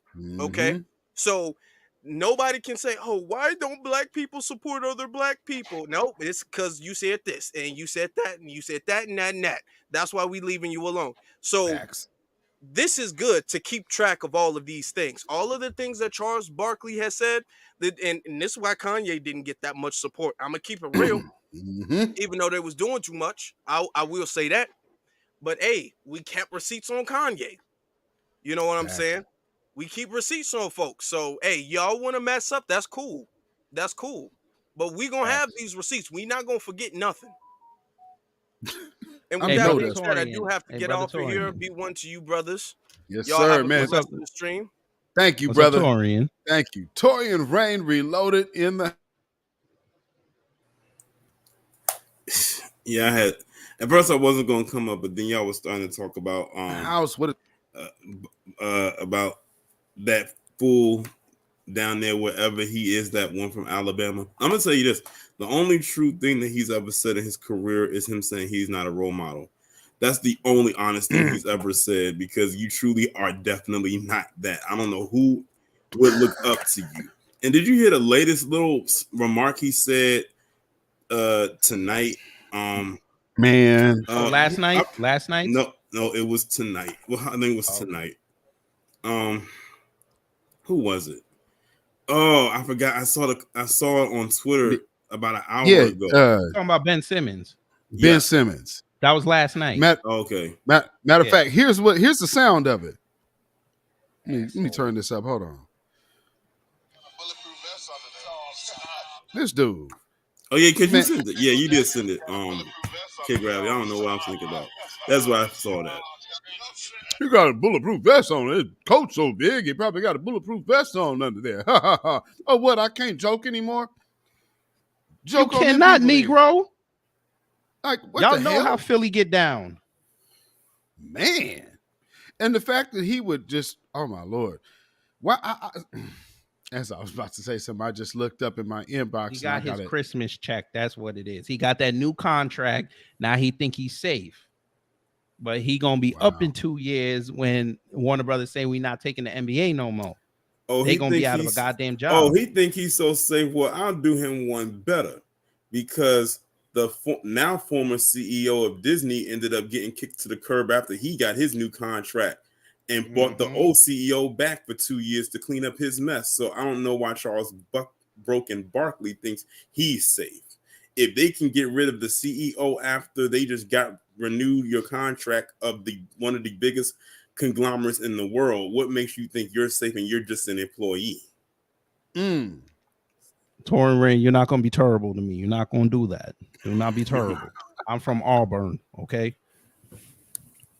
I went to a D1 school and I got D1, and you know what D1 is. And I'm in Atlanta, so if you got a problem, Charles, I know where the studio is. You won't come talk to me, sir. You will not come talk to me. I ain't Skip Bayless, my nigga. Come see me. Right. And bring Shaq with you, and I'll ask Shaq why he still ain't rebuilt that Krispy Kreme that burnt down. Oh, man. And that's in Atlanta, huh? And that's in Atlanta. Wow. Ironically, next door to Midtown. Oh, by the way, Charles Barkley, since we're so homophobic, sir, how come we ain't out there, us homophobes? Why we ain't over there in Midtown Atlanta burning it down every other week? We leave them alone. You know how many gay people run around this city? We don't mess with them. When's the last time you heard black people beat up a gay person? When the last time, sir? Man. And speaking of beat up, I had posted the picture on Twitter of the guy who got his ass handed to him. Who shot up that club? Huh? You know you was wrong for that. No, no. You should have saw what the caption had read from where I got it from, because allegedly the word on the street is the person that beat him up was a drag queen. Yeah, it is. Word? That's hot. Word? Yeah. Well, that is a man, so it makes sense. If you look at like one of the several bruises on his face, it looked like a stiletto. Because I'm like, they tore that dude up. Yeah, they really did. And I did a video about it today, and one of my subscribers said that when he had to be taken into the courtroom for his proceeding, they had to wheel him in there. That's how bad they beat him. Damn. Did you see his pops? I didn't see that, but I heard about some video that I played that interview. That man sounded like John Fetterman. I just played it earlier. You know who his grandfather is. Like his grandfather is some kind of politician who was basically he a MAGA boy. He was agreeing with what happened with January 6th. Oh, really? He a MAGA boy. Yeah, out there in Cali. He a MAGA boy. And also another thing is the person who did the shooting, they have him down as Anderson Aldridge, but that's not even his real name. It's Nick something. I forgot what it was. Wow. And last year he got caught up because he was trying to make a homemade bomb to detonate and blow up his own mother. Like, this guy has some serious issues. What's up with this dude? And also I know it's just a whole bunch of stuff coming out, but he also has identified himself as non-binary. So the Academy cannot use hate crime against them because he's a part of it. That's so cold. That is cold. It would just be seen as a domestic terroristic act. Yep. That's really all they can call it. They can't call it a hate crime. Now, this is where we're going to show our power, folks. We're going to make sure the news don't bury this. Facts. Or we going to be just like we got Peyton Gendron and they tried to bury him and we're like, no, you're going to bring his ass right back outside. Oh, another story. Stay right back outside. Another story on Kid Gravity that we can't let get buried and they're going to try their best to bury it is that I'm gonna say that one of them folks up in New York who was gonna try to do a domestic attack against that synagogue. Yep. And see, they can't use the hate crime thing with them either because he's part of that community, and his grandpappy was a descendant of the Holocaust. Yep. Wait, so they just got a hate crime bill based off of a foiled crime from somebody within their own community. That's not why that's not why she gave it to him. She gave it to him in response to what Kyrie did. Wow. That's that, and them Hebrew Israelites out there in Barclays. That's the only reason why she did it. Wow. New York is dead, folks. I don't care if you live there. I'm telling you, I used to be. You know what's so funny? You want to know what's so crazy, Kid Gravity? Now that you say that would be Kyrie would be so petty to come up on a podium. Oh, did you hear the rumor? And did you hear the rumor? What's that? They're talking about getting rid of him. What? They're gonna put him on the waiver wire. He said the owner said, "I don't give a." They got a source in there that said the owner said, "I don't even give a fuck about the money no more. They want to get rid of him because all the negative press he's bringing." They feel. I was going to say that, but what I was saying was, imagine if Kyrie got wind of why. That's why Kathy Hochul signed that anti whatever bill for them. That he gets up on a podium, no matter how big or small, and tells them, "You're welcome." Yep. And like I'm taking my talents across the river to the Knicks. But yeah, he literally had the Hebrew Israelites organized in a short amount of time, and they came from Arkansas, and they organized in a short amount of time to come and scared white folk down Flatbush Avenue. They tried to minimize and said it was 100 people. I said, y'all must can't count. We can look at that and tell that's way more than 100 people. Oh man, I like I said when I heard from reports on the ground that they were able to surround the Barclays Center in a complete circle, like an unbroken circle. So that's a lot of brothers out there. Yeah, that's a lot of Barclays brothers. Center is like 3 blocks long. I was actually watching Professor Blackstreet's Moment of Truth this morning.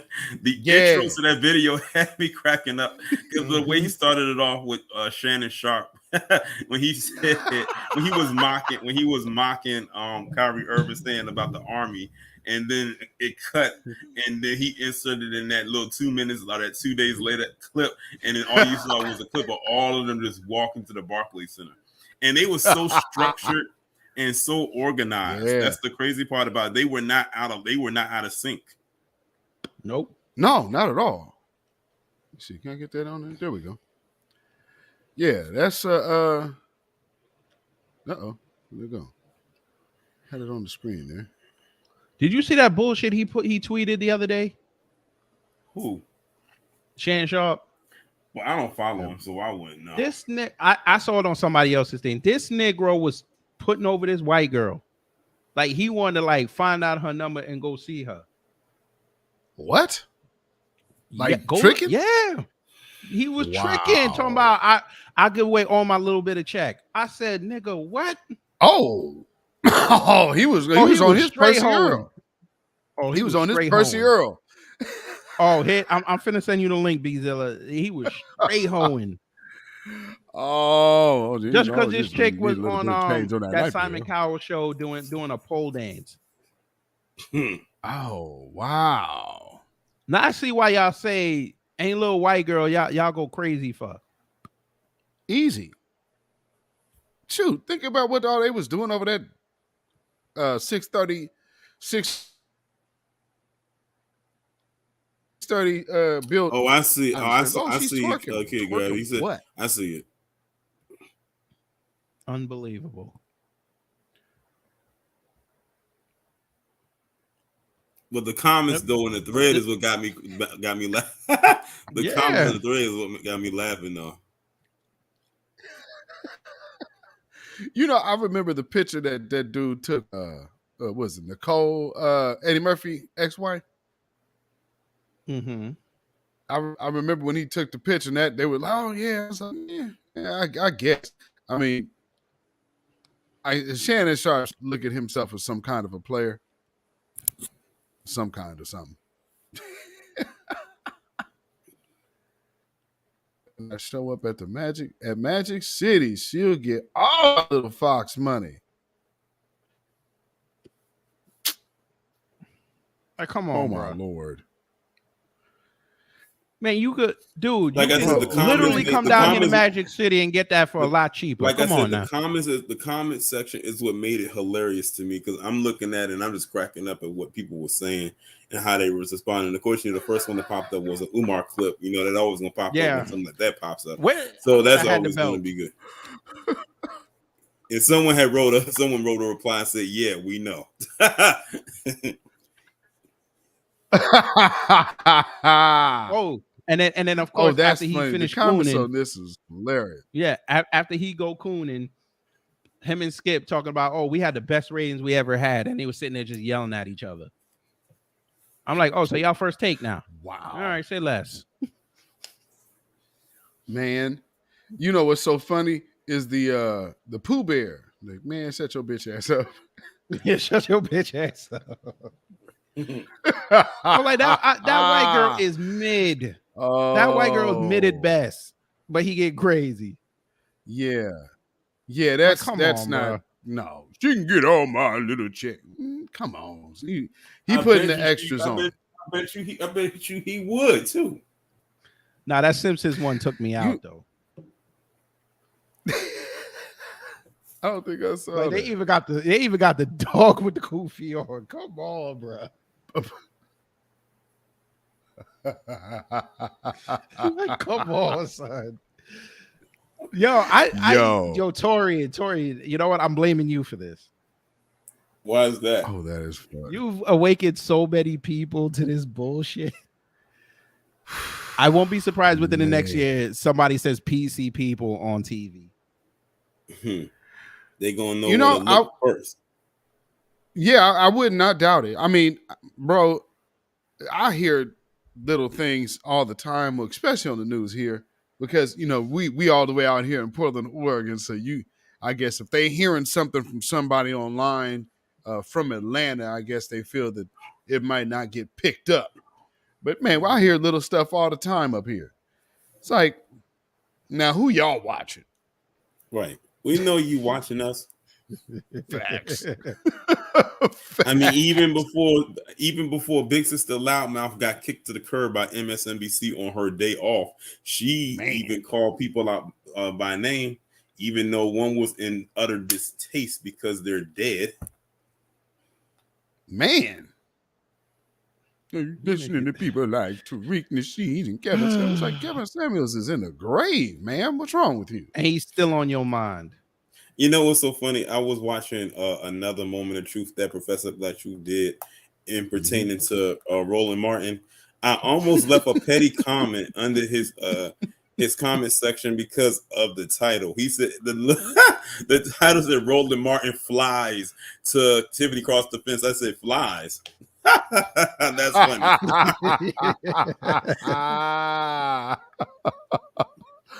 Oh, this Simpson joint is hilarious. It is hilarious. You got to show the family. What flying he doing?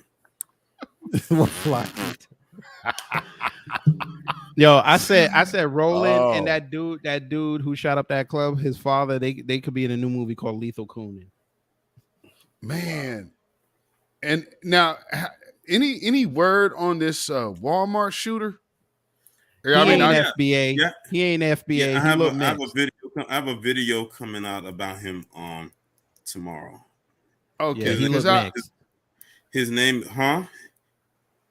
Yeah, I don't know if he looked mixed, but that hairline started. Well, you know what? In the video that got the capture of him, at first he did look mixed, but in another picture he looks about your complexion, Kid Gravy. So I don't know if it was the lighting or what. I thought y'all check hairlines first.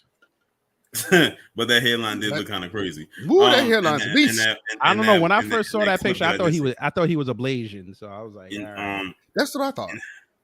Yeah, but I had looked up some stuff about him, and he wasn't completely all the way there based on some statements from people who work with him. They basically said that he was a conspiracy theorist. I even read some things where they said he was afraid the government was coming after him. He would put tape over his camera on his phone, so like on some Edward Snowden type ish.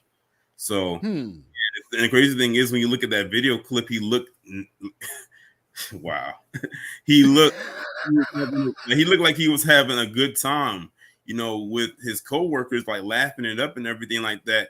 And then all of a sudden, he just snapped. And then I was looking at the details. They said that he started shooting people in the break room. Then he started shooting into the aisles. Then he ended up turning the gun on himself and he killed himself. And then when I was reading all the articles, like the articles and stuff, it didn't say anything about any family members, like siblings or parents or loved ones. So it's like, who do you reach out to find out any more additional information about this man's state of being? If he has no family or any associates or friends outside of who he worked with. And I'm like, now they're gonna have to go to his house and see if they can find any information based on that, because, you know, dead men don't talk. And if they can't get any information, it's only going to go down as just a domestic dispute or domestic terrorist like attack. And it's really not going to go anywhere past that. Unlike what happened in University of Virginia, because he's still alive, they can go further with that. Like what happened in Colorado, they can go further with that because he's still alive. But with this, it's like they're kind of stuck. The hell? It's so crazy. I need a break from Twitter. Not only is Tariq trending, but meth is trending.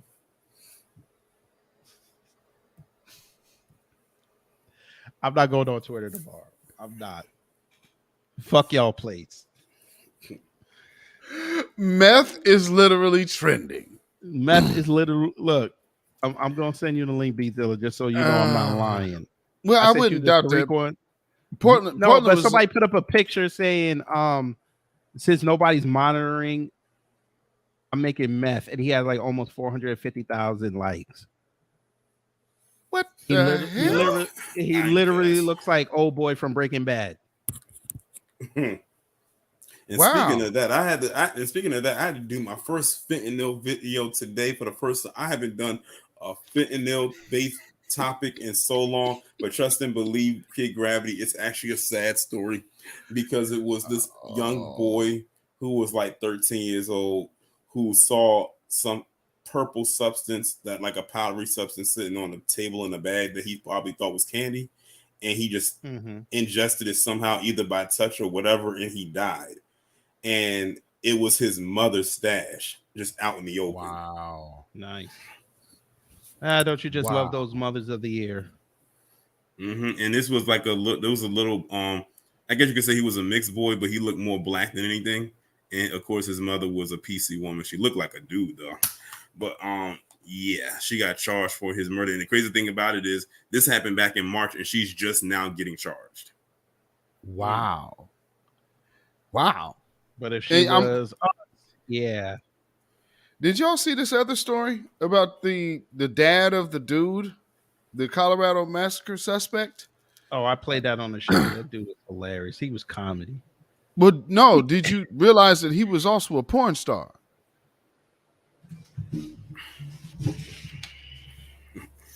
This story just continues. This story just continues to get weirder and weirder. Yeah, he was in. I didn't know that. I guess he starred in "I Want to Get Titty Effed" and also Latina Slut Academy. So just a couple of the I gotta put on my Stay Space blanket. I don't want none of this. What is going on? What is going on? This story is just getting worse by the minute. Oh, come on.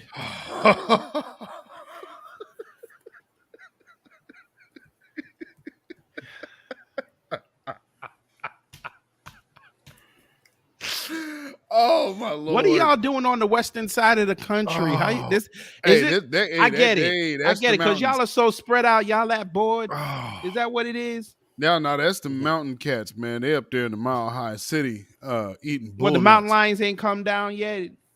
No, we got mountain lions out here. They got bulls. They got them billy goats. Oh, it's the Rocky Mountain oysters they be sucking on. Yes, indeed, Rocky Mountain oysters.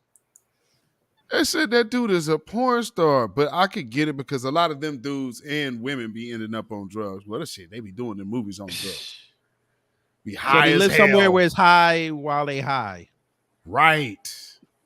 And then he says, "Oh man, I don't do that gay stuff. I'm a Mormon. Hey, how many I'm a Mormon, DP I'm a conservative, and I'm a Republican. That's why I call him we finally found the white Roland Martin. Because you everything but white. He in there with a room full of dudes talking, oh, he's not gay. Dude, you butt naked in a room full of men. Wait, he was in the room with men? Well, think about it. When you filming a porn movie like that, like everybody in the room. Like, okay, buddy. And I was like, wow, that meth. That's a person that does. And like I said, when you see that, we see that every day in Portland, Oregon. Like literally. I just saw that on my way home today. It's something that we see every day, and that's what you don't normally see on TV as the average American. But shit.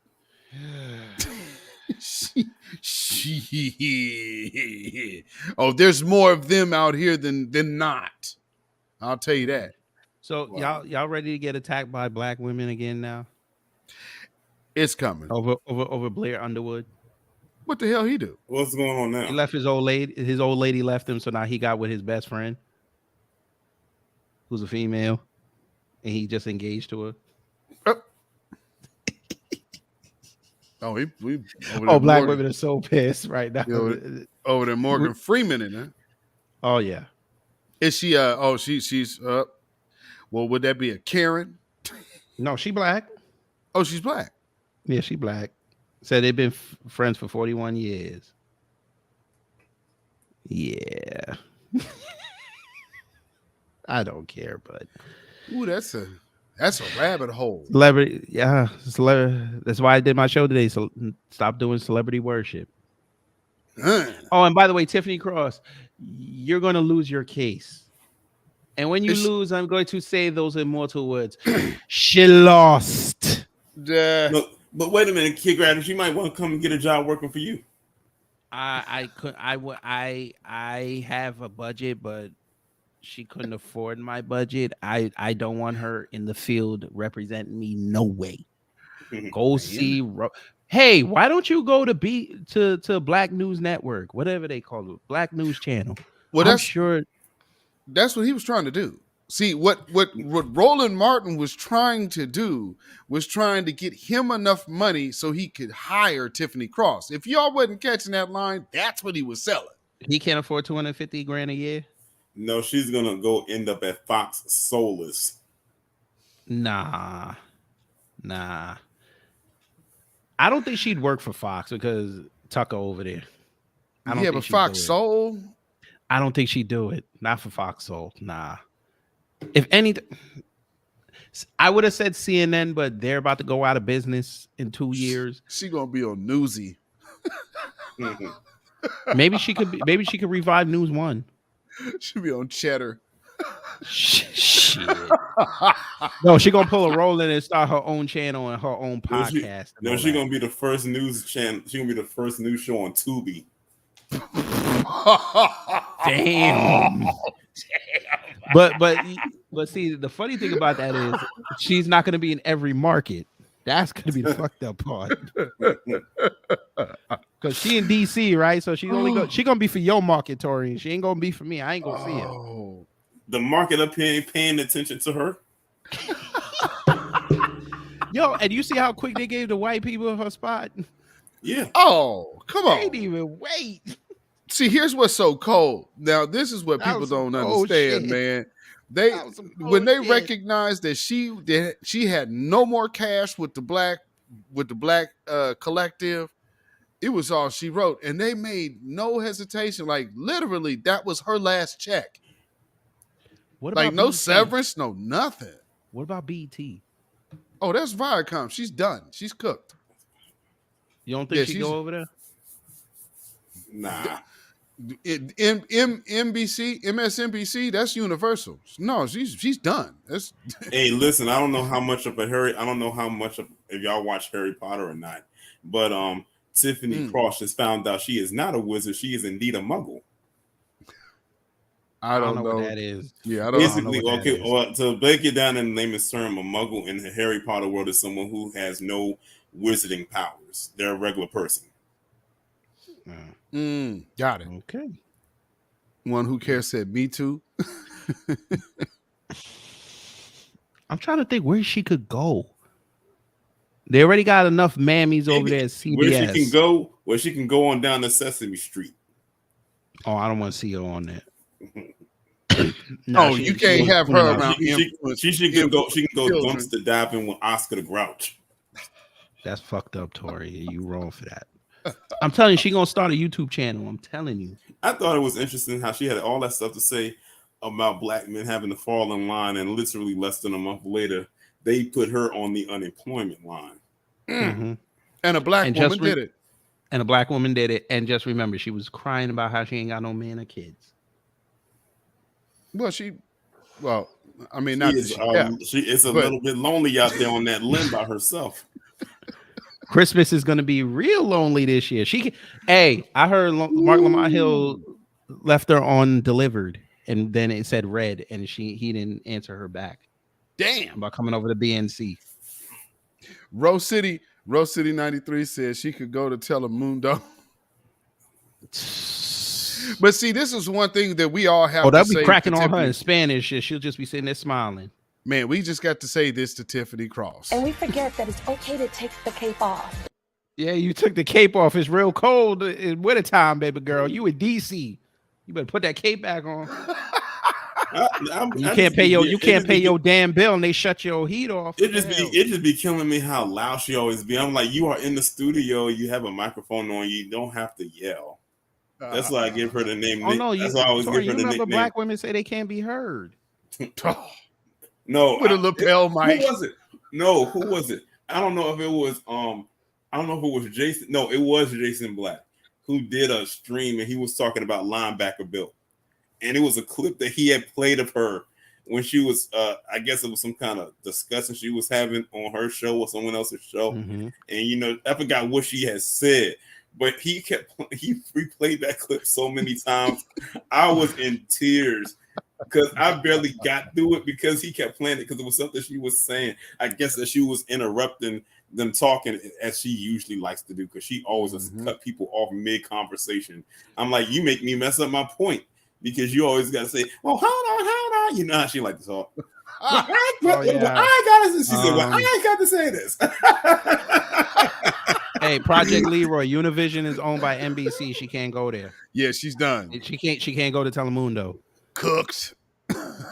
You know what would have been awesome if she'd have kept her mouth shut and not spent all that money. She'd have been on Sábado Gigante. Oh wow! She could have hosted that shit. Hey, maybe she could be one of Barker's beauties. She go this. She go get a fast. Hey, maybe she could call up Wayne Brady and do guest spots on Let's Make a Deal. She could be the guest host every other week. Oh, now that you know what, CBS might give her a shot. Actually, you know what? If anything, I don't think so. I think Gail can put the kibosh on that.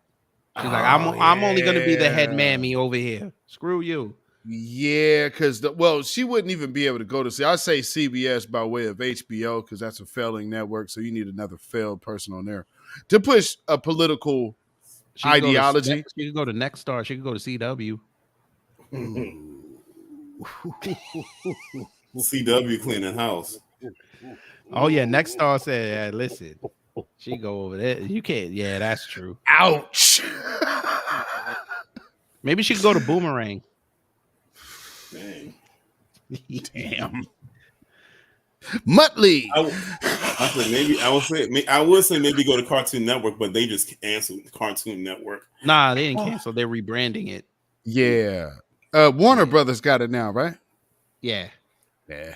Yeah, they rebranded that. Hey, maybe she can go to Nickelodeon, She go Nickelodeon. Maybe host a kid show. Well, no, she go to Nickelodeon. She might end up becoming Nick Cannon's 14th baby mama. Nah, she too old. He don't like him old like that. She like 48. Was she 40? 40, 41? She 48. I think she's 48, bro. I think I looked it up. I think she's 48. She old as Tiffany Cross. I could be wrong. I think I saw she was 40. Maybe that was the other mammy, Joy Reid, huh? Oh, you talking about Saturn rings around the neck, Reed? Yeah. Oh, she's 50, ain't she? I'm like, why don't people ever point this out? How many rings is around her neck? No, Tiffany Cross is 43. I feel like I'm the only one that acknowledges. Yeah, that's too old for Nick. Nick don't like, Tiffany. and she's not the right shade. I feel like I'm the only one that acknowledges those rings. She's a little dark. Yeah, she a little too dark for you. And I'm gonna need Joy Reid to stop wearing them sister girl wigs. Who is her stylist? For real, she looked like she said about that? Looked like she headed the Easter service. You heard what she said about that? She was like, ever since, what, I forgot who she said. She's like, I was able to wear my natural hair. I'm like, you dumb mother. Her natural hair with that gold. That ain't her. Yeah, with that ratchet Super Saiyan hair she had, man. If you don't. Now, see, my grandma used to wear them wigs. See, those are hat wigs. So that's the wig that you wear for a hat, like a big Sunday church hair hat. Hats. A hair hat. Yeah, facts. Hair hat. Man, I hate that woman. Y'all see how much I hate Tiffany Cross. Hey, Professor Black Truth, I'm sorry, but I think I dislike Tiffany Cross way more than you, brother. I can't. He calls it Tiffany Cross eyes. Tiffany Cross eyes. Well, now her name is Tiffany Crossed Out. Yeah, all the way. And and I did a broadcast now too long ago about the Tiffany Cross crossover, and now she is Tiffany Crossed Out. Hey, how about that? I would say she could go to ESPN and be a floor reporter, but Malika Andrews, she probably like nah. And Sage Steele, they'll actually team up and be like nah. Oh yeah, they're gonna shut her out. See, that's yes, Mammy Steele. She's like, this is ESPN. This is only for mixed chicks. Well, hold on. Hold on, kid. Ever since she got hit with that golf ball, it's more like this is a steal. She bounced back really well though. That was a quick recovery, boy. She said, "Yeah, y'all not gonna not have me for that." Of course, she had to recover. She's the breadwinner of the house. Her husband don't work. Right. Oh, she got a house husband. I did not know this. Oh yeah, she's married to a PC man that don't work. He's a house husband, like you said, but had all this smoke for black men, especially her black daddy. I will never forget that scathing letter she wrote a couple years ago. That's what made me not like her. Man. Now who's this new one that everybody's calling Sage 2.0? Oh, what I called her? Oh, Malika Andrews. Oh yeah, she half black, half real estate agent. Oh yeah. And that whole Ime Doku thing, like, why would you bring up this man's assault case from years ago? Wait, Ime, what assault case? Not the former coach of the Celtics. Yeah, he had an assault case with his old lady, but a few years ago she brought that up on air. And even Stephen A. Smith, even with his coon ass, he's like, why would you bring this up? That had nothing to do with it. And she also brought up Jason Kidd smacking around his old lady back in the day. Wow, word. Yeah, she need to go work for TMZ. I'll say she like to gossip. Do you know what's so funny about that is because TMZ, I don't know why the hell they wanted me to talk about that. It's like, because again, I know Ime. You know what I'm saying? So it's like we grew up together. So when I was they want you to shit on him. That's what it is. is. And they did it to me twice. First was Michael Jackson, then was Ime. It's like, Well, speaking of on code, thank God for Kelly Rowland. Yes.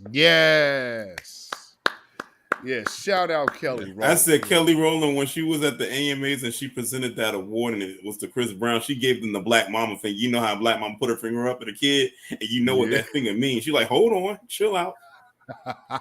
and then they try to get her again on the street and she said the same thing. I was like, oh yeah, when TMZ came and approached her and she answered it in such the most classiest way possible. She didn't raise her voice, she didn't get upset, she didn't change her stance either. She doubled down on it. Facts. And now you got people out here calling her a pick me. What? I will pick her. Just that quick. Wow. I just want to make sure my wife won't come in when she heard me say that.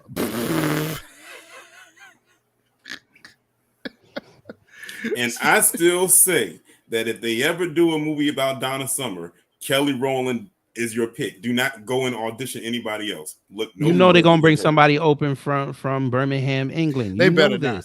this. You know They better not. Beatzilla, they did that And I with, mean that- with Whitney chick. Yeah, that was whack. They doing that with Bob Marley. That's insane. And he looked like John B. if he was from the UK. I can only imagine when he put that dread wig on him. I can only imagine. I mean, to the credit, I guess. I mean, you know, Bob was mixed, but yeah. Hey, you know what's so crazy? I didn't know Bob. You know, for the longest, I didn't know Bob Marley was mixed until a couple years ago because he never flaunted that he was mixed, he could never pass. So, like, you know, right. It is what it is. Hey, Jamaica, since y'all are allowing this, hey, when y'all do the Bounty Killer story, might as well use Young Thug. Why not?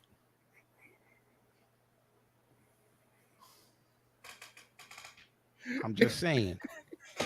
You Simi Chin. But that's not a bad comparison. It's not a bad comparison. If you're gonna go foreign, you might as well. Shit. Hey, when y'all do the Sean Paul story, use Simu Chin, whatever his name is. Use Shang-Chi. Use that man. Go ahead. The dude to play Shang-Chi. Yeah, might as well. Shit. He could be no, you know who he could be? He could be the owner of VP Records.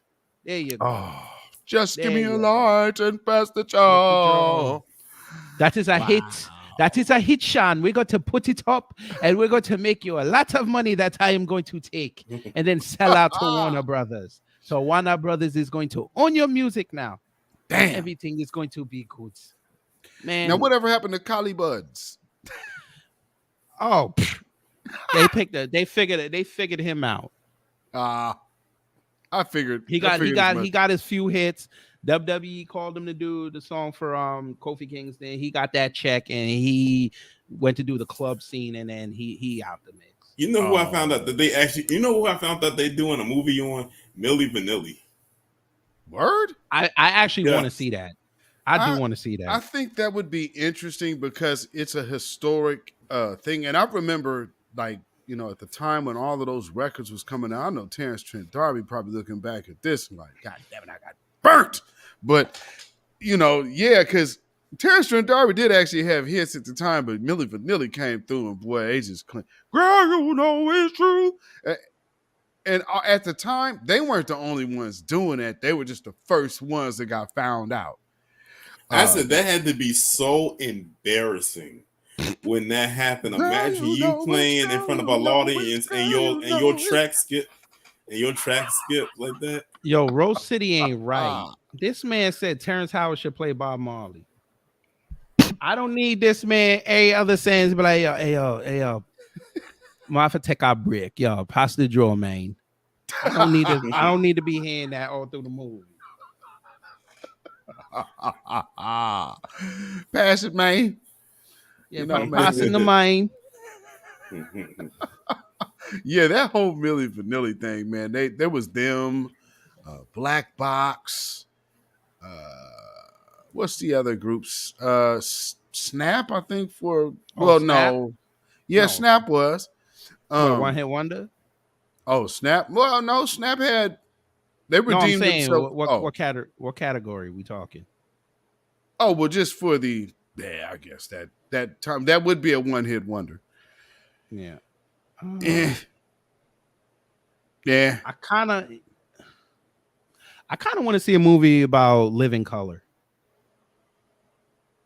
That would be not to show the band. I want to see the band. Oh, they had to go through some shit. Oh, well, there's already been a one on the first punk band, and looking at them because they were kind of like inspired by what is the name of that? They're known as the first punk band because the first punk band is actually black. Right. I just cannot remember their name, but I remember the story about Living Color because my dad knew the drummer's dad. So they were like inspired by that punk band, but they were actually originally a funk band as well. So musician wise, they were like funk, man. You could hear it in the shit that they was playing, because throughout the rock, you could definitely hear the funk. Mm-hmm. But yeah, that would be dope. That would really be and dope. in living color, actual like a documentary. I ain't talking about no more. I want to see a documentary. A solid documentary. Yeah, get all of them together, and I need to finally know why Fox said you. I need to know why. I know they're holding back something. Do you think they'll ever do a documentary on 106 and Park? BT might do it years later. They might. With BET, because you got to remember, 106 and Park is a heyday of the Bob Johnson era. I think they would do it. Wait, is it off the air now? It's been off there. Yeah, 106 and Park How long has it been off? How long has it been Park, off? Probably about almost 10 years now. Oh man, more than that. Hey, look, if Empire could bring back AJ and Free to do an episode, I think BT would do it. Yeah, because 106 and Park was a huge part of my teenage, early 20s. Mm-hmm. I would say probably when it gets to like that 25th anniversary of their first show, I think they would do it. Yeah, because they had like a little reunion special or whatever, and they asked AJ and Free the golden question that everybody wanted to know: why did y'all leave? Why did they go and get new hosts? And the thing is, the answer they gave, it wasn't like a direct answer. It was kind of one of those open-ended question, like answers that you kind of had to figure out for yourself what it was and like come to your own conclusion. And it's like, oh, okay, it's one of those politically correct type of responses. It wasn't the actual response that people were looking for. Arabia is wrong for that. She wrong for that. You mean Kid and Play?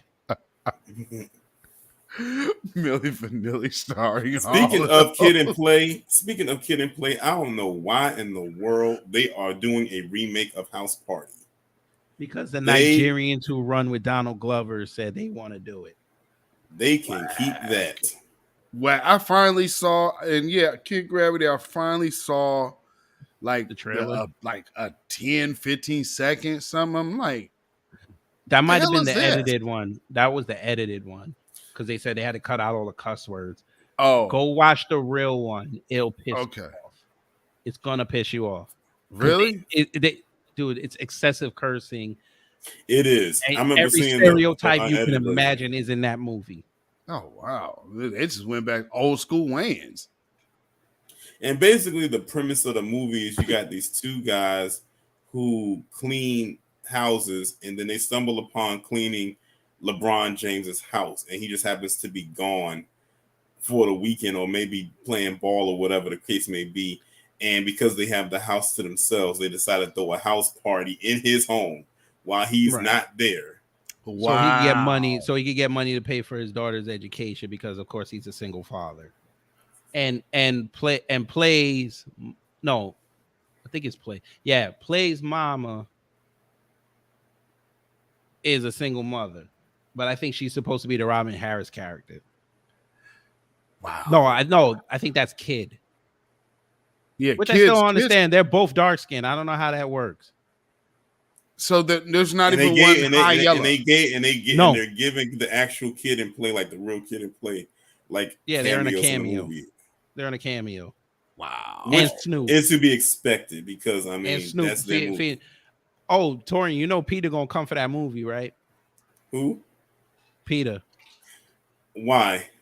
Because of that scene with the dog making the dog. Oh yeah. It's funny. Peter coming for that movie. It's funny in the edited version they kept that part in. Of the dog getting high. Wow. I'm not surprised though, because you got to understand. I'm just thinking of who, considering the sources, like who's funding this. Yeah, they're trying to make sure you get a Peacock, so you can avoid it. Yeah, you can avoid it. Peacock. Yeah.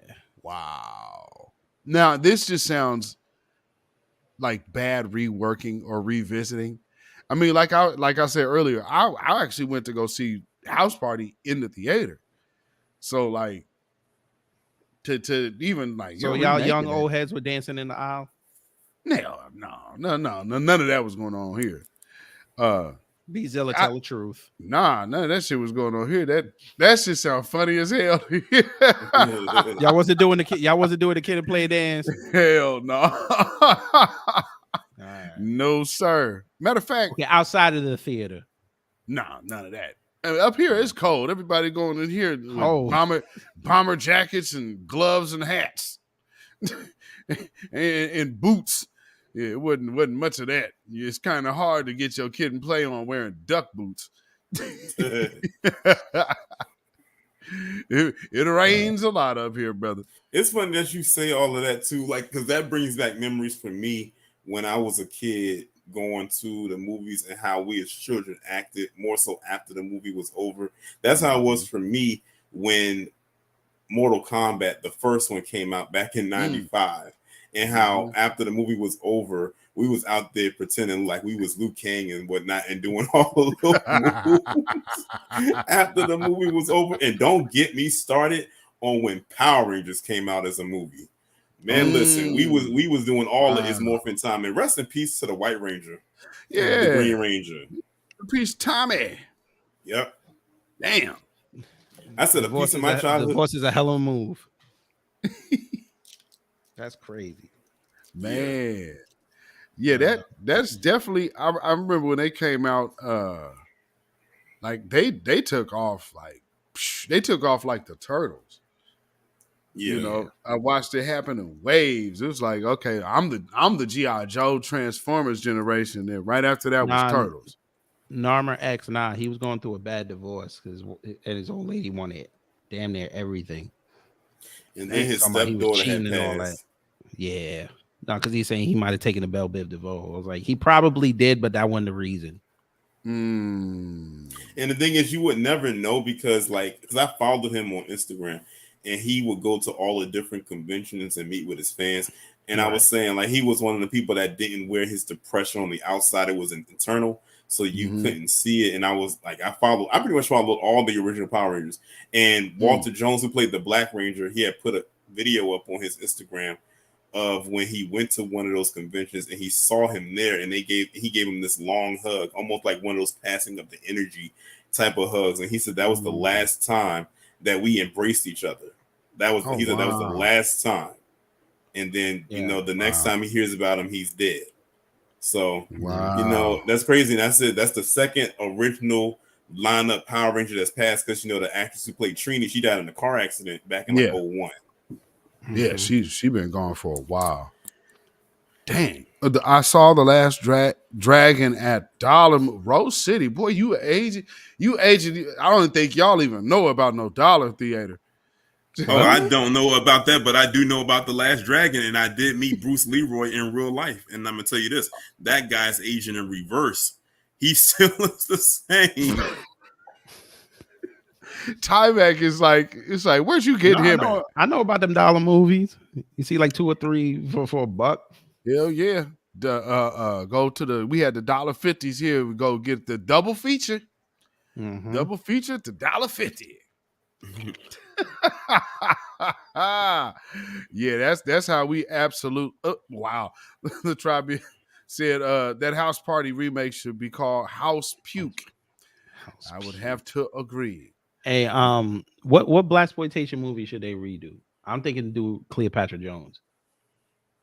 That's a good one. Truck Turner. I would say Truck Turner, but I just wouldn't want it redone.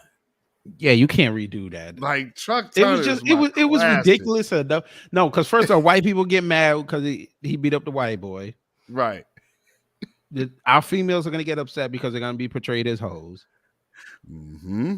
Nobody could pull off what Isaac Hayes pulled off in that movie, and I don't think we want to see a black man get shot to hell like that.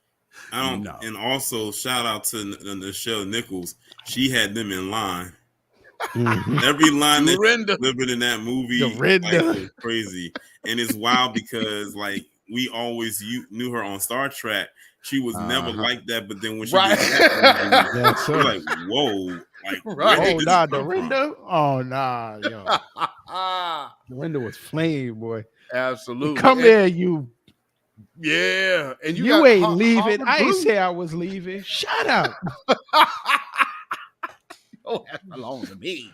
Yo, I said that. I know Afro saw that. He was like, "Whoa."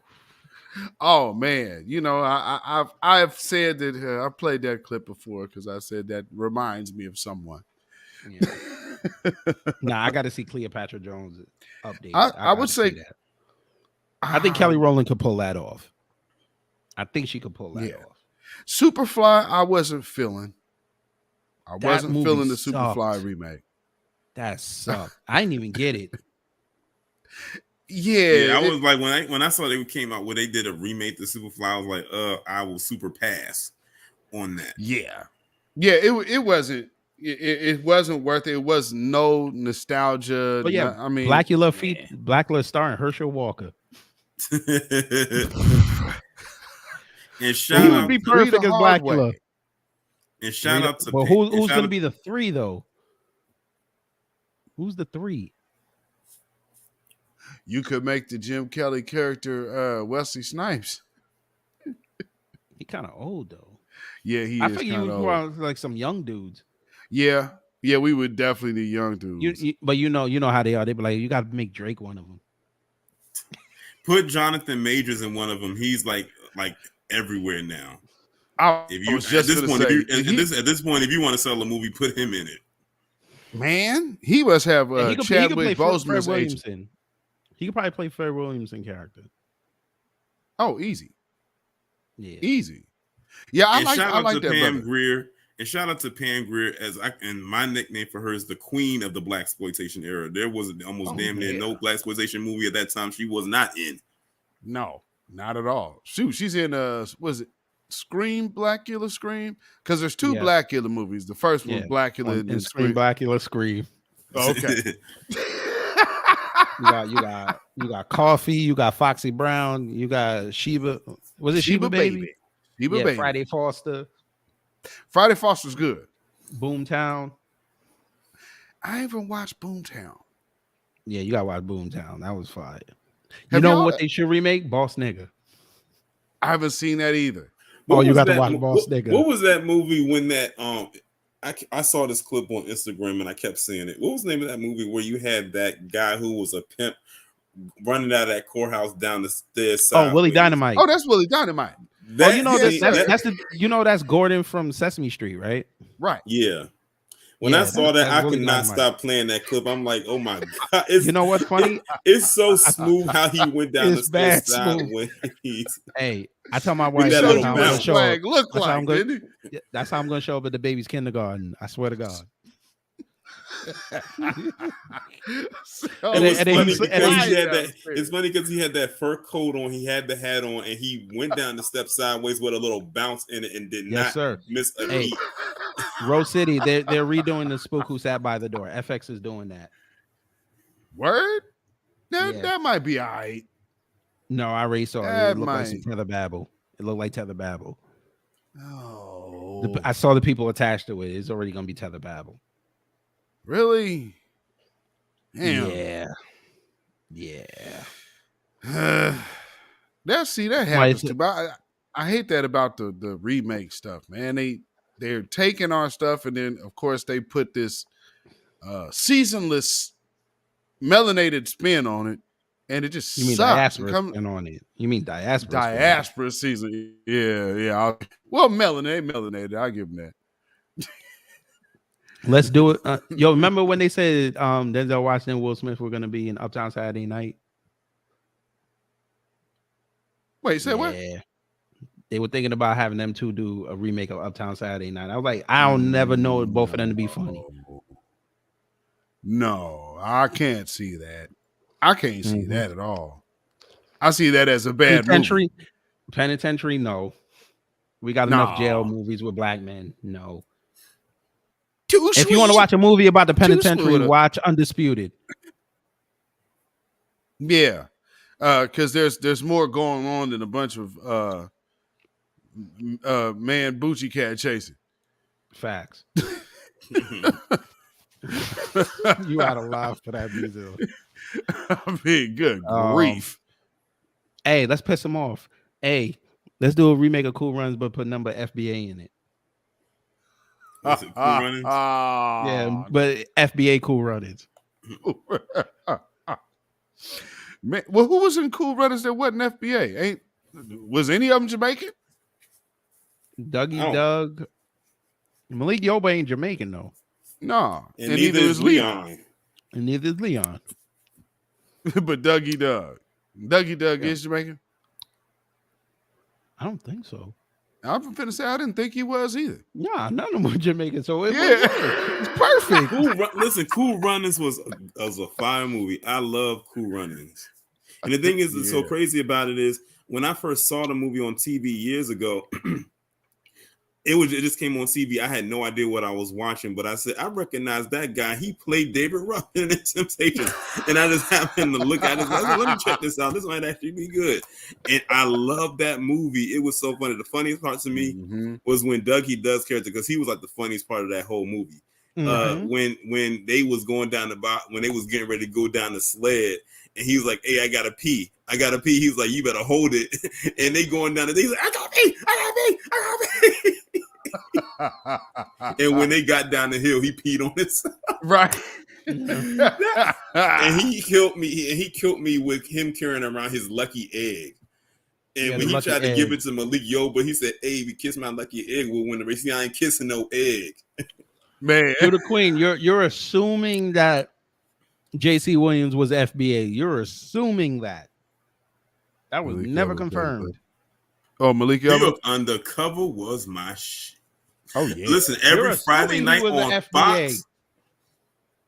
I remember every Friday night on Fox at 8 p.m. Eastern Standard Time.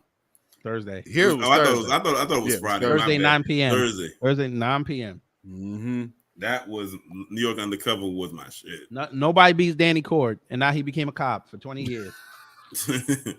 Ain't that something?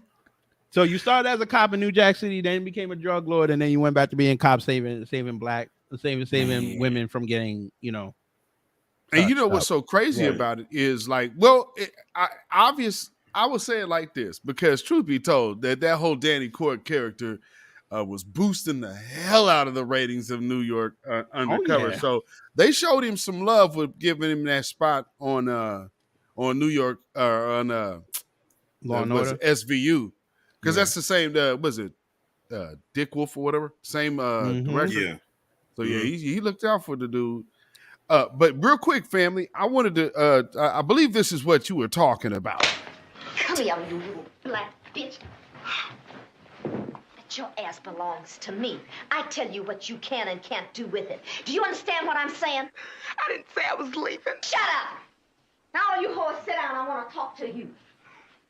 Anybody thinking about leaving here is going to find my left foot square up their ass. Do you understand it? Why? Shut up, you junkie whore! I'm talking to you. And those two bitches that left, they better learn to sell pussy in Iceland, because if I ever see them again, I'm gonna cut their fucking throats. We are family. And that's what we're gonna stay. I got important business out there today. And when I call you, I want you to come out there and shake your asses proper. Do you hear? Huh? Now get out there and make it look good. And Raquel, take that fucking jacket off. Move it. And then the best part where she was showing off the girls, he's like, "This one made $100,000 last year working part time." Man, like, son. Woo, the one who killed Chuck Turner gets my hose. Man, she played the hell out of that part.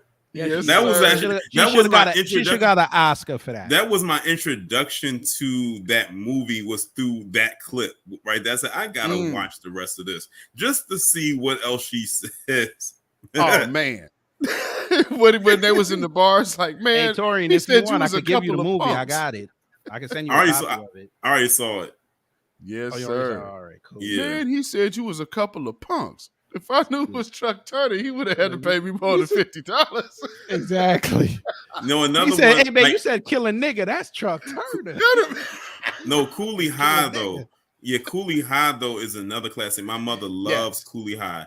And one of my parents always tell me their favorite scene that they like collectively was when they sent the white guy into the hood to go get a prostitute named Louise. I think her name though was Louise. And then he went to the guy's door and he said, "I'm looking for Louise. He ain't no Louise. He live here, hunky." That's such a great movie.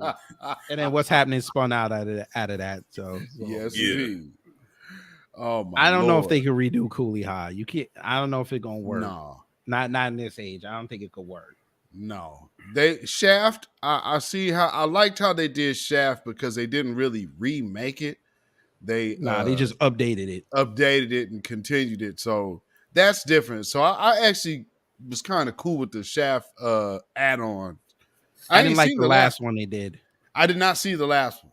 It ain't that good. Oh yeah, the Shaft one that they did with they brought Richard Roundtree back, and it had Sam Jackson and the other guy that plays A-Train on The Boys. Yeah, I didn't like it. I didn't see that. Listen, Lean on Me will always have a place in my heart, especially since it came out the year I was born. So that's an added bonus. But that movie is just so good. Another one for Jonathan Majors. Morgan Freeman killed that role, as Joe Clark. And when when they was coming in telling him about the fire department was there, and he was saying, "Code red, code red, code red. Get the chains I'll change the doors. I'll change the doors. The enemy is here." You like smoking crack, don't you? No, man. No, and the other part too, when they finally did get him. And you had that mother there. Oh my god, I couldn't stand her character, but she was such a good Lynn Thigpen. Yeah, she was such a good actress though, and it was so funny in that whole scene. When the principal was asking, when the vice principal was asking what it was all about, she said it's about someone finally standing up to this man instead of taking his orders like a maid. I said, damn. She called her to help. And then she said, "You're finished. I'm gonna show this to the board meeting tonight, and we finally gonna vote your black ass out." Sam said, "Hey, bitch, vote on this." Yeah.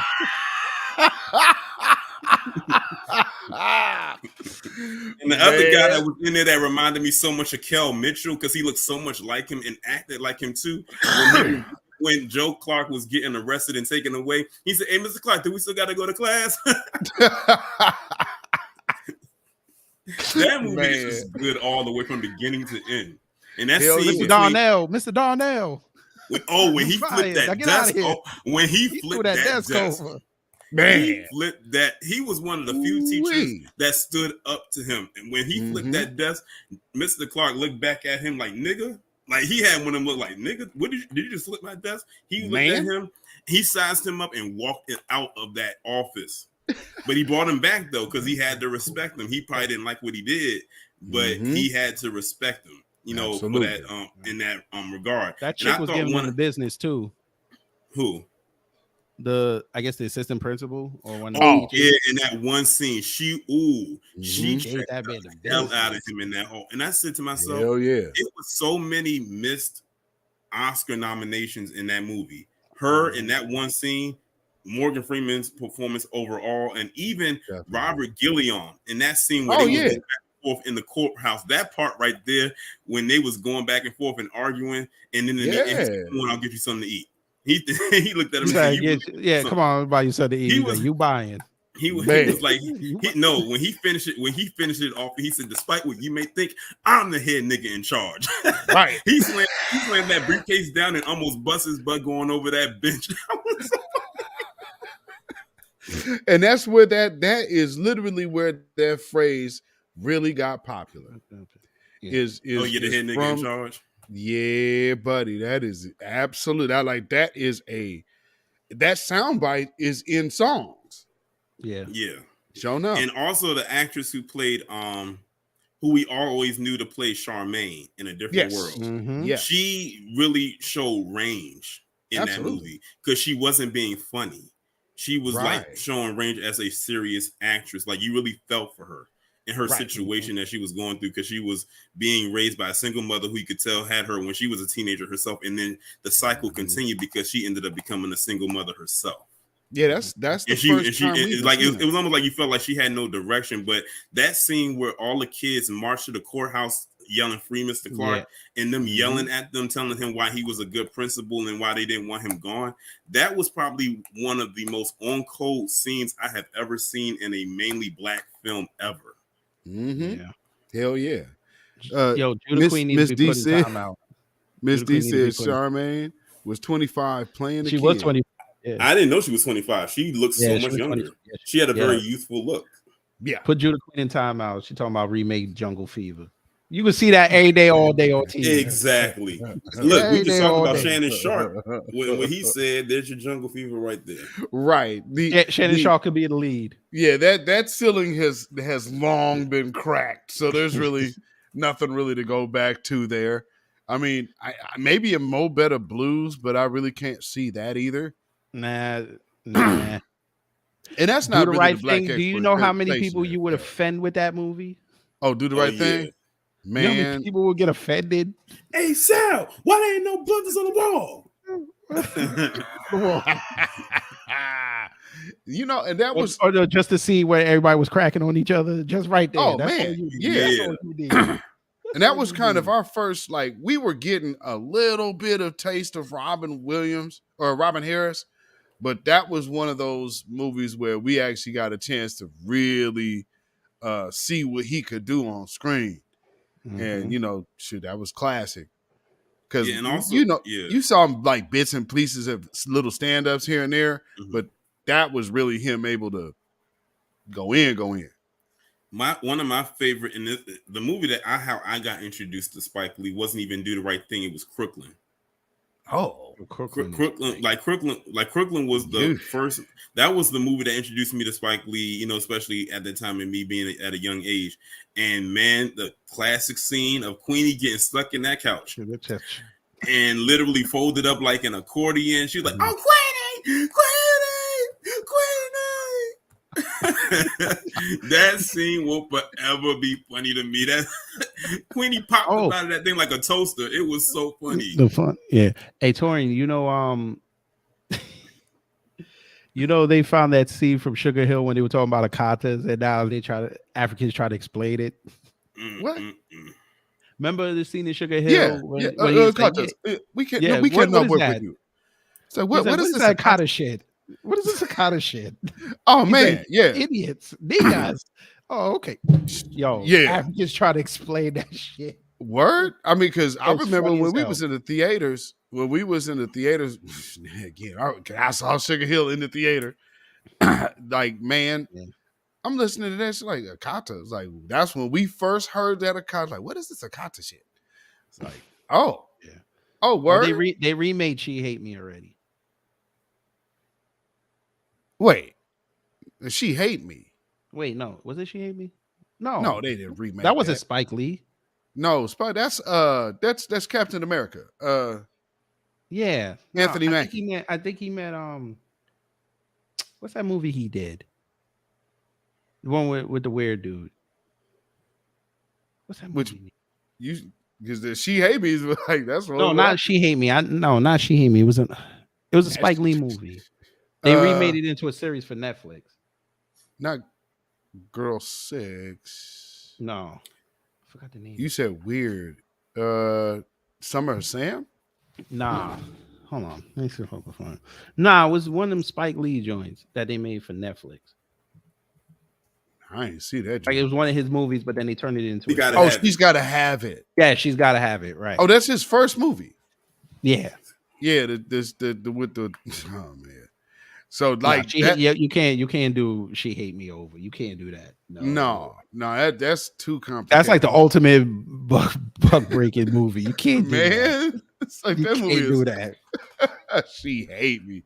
What the hell made that? How did we even see that movie? Was it like up at like 3 a.m? That was HBO. Nah, that was HBO. that was like a premiere. That was like 8 o'clock. Was it a premiere? Yeah. Oh, okay. Because I think I remember putting it on HBO because I wanted to see what movie they had on that side, and they played that. And the first scene I saw was when he walked in and Kerry Washington and that chick were getting it on. He said, "What are you doing? What are you doing?" I was like, "Man, if you don't get in there, man, you." Miss D said soft porn. Hey, listen, hey. That is a movie about breaking. That is a movie about buck breaking. CB4. No. Nah. That's a classic. Especially with Charlie Murphy gone. Like, who gonna redo him? Yeah, and the jokes wouldn't even. How can you update those jokes? Ooh, I don't think you can. You can't. One thing they tried to remake it into a show was Boomerang. Now that was good though, because the Boomerang wasn't a remake. The Boomerang was an offshoot of the characters of the first one. So you had the Eddie Murphy kid, Eddie Murphy's daughter. You had the Robin Givens character son, and then there was a daughter for Martin's character. So all like those kids were on the show. So it was different. What was weird for me though was hearing like a bunch of young 20-year-olds talk about shit that's like in my generation. Like, how y'all know this? So that was a little weird for me. Any scene in Boomerang that Grace Jones was in was hilarious. Oh, I mean, every scene she was in, she stole the scene. When she was in that ballroom and took off her panties and started swinging them around and flinging them everywhere. And in that scene where she was in the restaurant with Eddie Murphy and she was like, "Hey, do you want to fuck? I want to fuck. Do you want to fuck me? I want to fuck you. Pussy, pussy, pussy." and she said, "So what now? You going to tell me that you're gay? You're not gay. You're not gay. I know a gay man. You're not gay." Man, listen, Grace Jones killed it. And then she busted out the dude with this woman. He's gay. Strong J. That was her name. Strong J. So wrong for that. She said strong. Boy, and remember when they was asking her in that same scene when they were trying to come up with a name for her fragrance, and they was like, "What do you want to call it?" Afterbirth. They was like, "What? After death." That woman was, she did a hell of a What good about job. Cotton Comes to Harlem? I know how y'all feel about cops. I'm just saying. Well, it depends on who's like. It could be done. I think the actors Like you, Cedric Entertainer, and somebody else. I could definitely see Cedric the Entertainer playing. I never knew that dude's name. Dude to play Watermelon Man. Man, what is that brother's name? But anyway, I know exactly who you're talking. I could see Cedric playing him. Because that's the dude that played Gravedigger. He also played in Friday Foster, right? Yeah. He was the gay dude at the gay club. Yeah. Okay. Yeah. Yep. Y'all remember the movie Low Down Dirty Shame? Yeah. Yes. You can't remake that though. I know exactly. That's why I bring it up. I said you cannot remake that. Movie. I said as much as we have issues with Jada now, I liked her character as Peaches. Oh yeah, in that movie. Yeah. That whole movie was good, especially that scene. Listen, Sally Richardson. My God. I said she should have blew up way more than what she did back then. She was on code. Right. That's why she ain't blow up. Right. But she's doing her thing as a director. I have to give her credit. She's doing her thing. Yeah, Sally Richardson was like a sight to behold back in the day. And when I saw her in that movie, I was like, oh my God. I was like, who is this? I was like, who is this woman? I've never seen her before, but I'm glad that she's here and that she's here to stay. Mm-hmm. Yeah. I'm going to get you sucker no. I think as nude as she ever got was in Posse. And I think she was even using a body double for that. Mm-hmm. Yeah, she is. I'm gonna get you, sucker. You can't remake that movie. I'm gonna get you, sucker. I'm gonna get you, sucker. You can't do that. Thank you, Phantom Beat. Godfried Cambridge. Thank you. Thank you. Eartha Kitt wasn't that movie. Eartha Kitt was also a Friday Foster. Damn, that movie was and Yaphet Kotto, boy, that dude, he's always a Yaphet Kotto was no, my man sat there, went to the funeral and spit on that man. I said, Lord. It don't get much colder than that. That's Looking some at all cold his shit. bras. Just oh wow. He That was some shit on my cold man. shit. That's some cold shit. Spit on this man in his casket. Like, dang. Like, you lose your ass in that string of bitches you got over there. You passed 30 and time is running out. Oh, you passed 30 times running out. She's like, I ain't had to sell myself since I was 15. I was like, You all got right, that crowd on. You say because you had that alligator nigga working for you. Now he's getting his bill from the crowd dog. Yo, if y'all have not seen Truck Turner, whoo, man, you can't Kodo remake is that a movie. beast. Oh my! But he was on Code too. Yes, sir. Yes, sir. Yafia Kodo. And then he killed him in the Running Man. They killed him in the Running Man.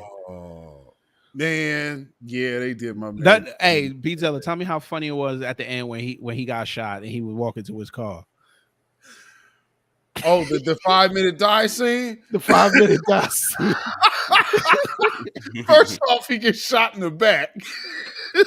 And then he gets shot again.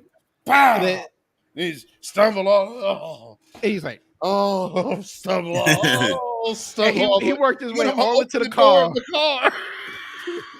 And it just falls out.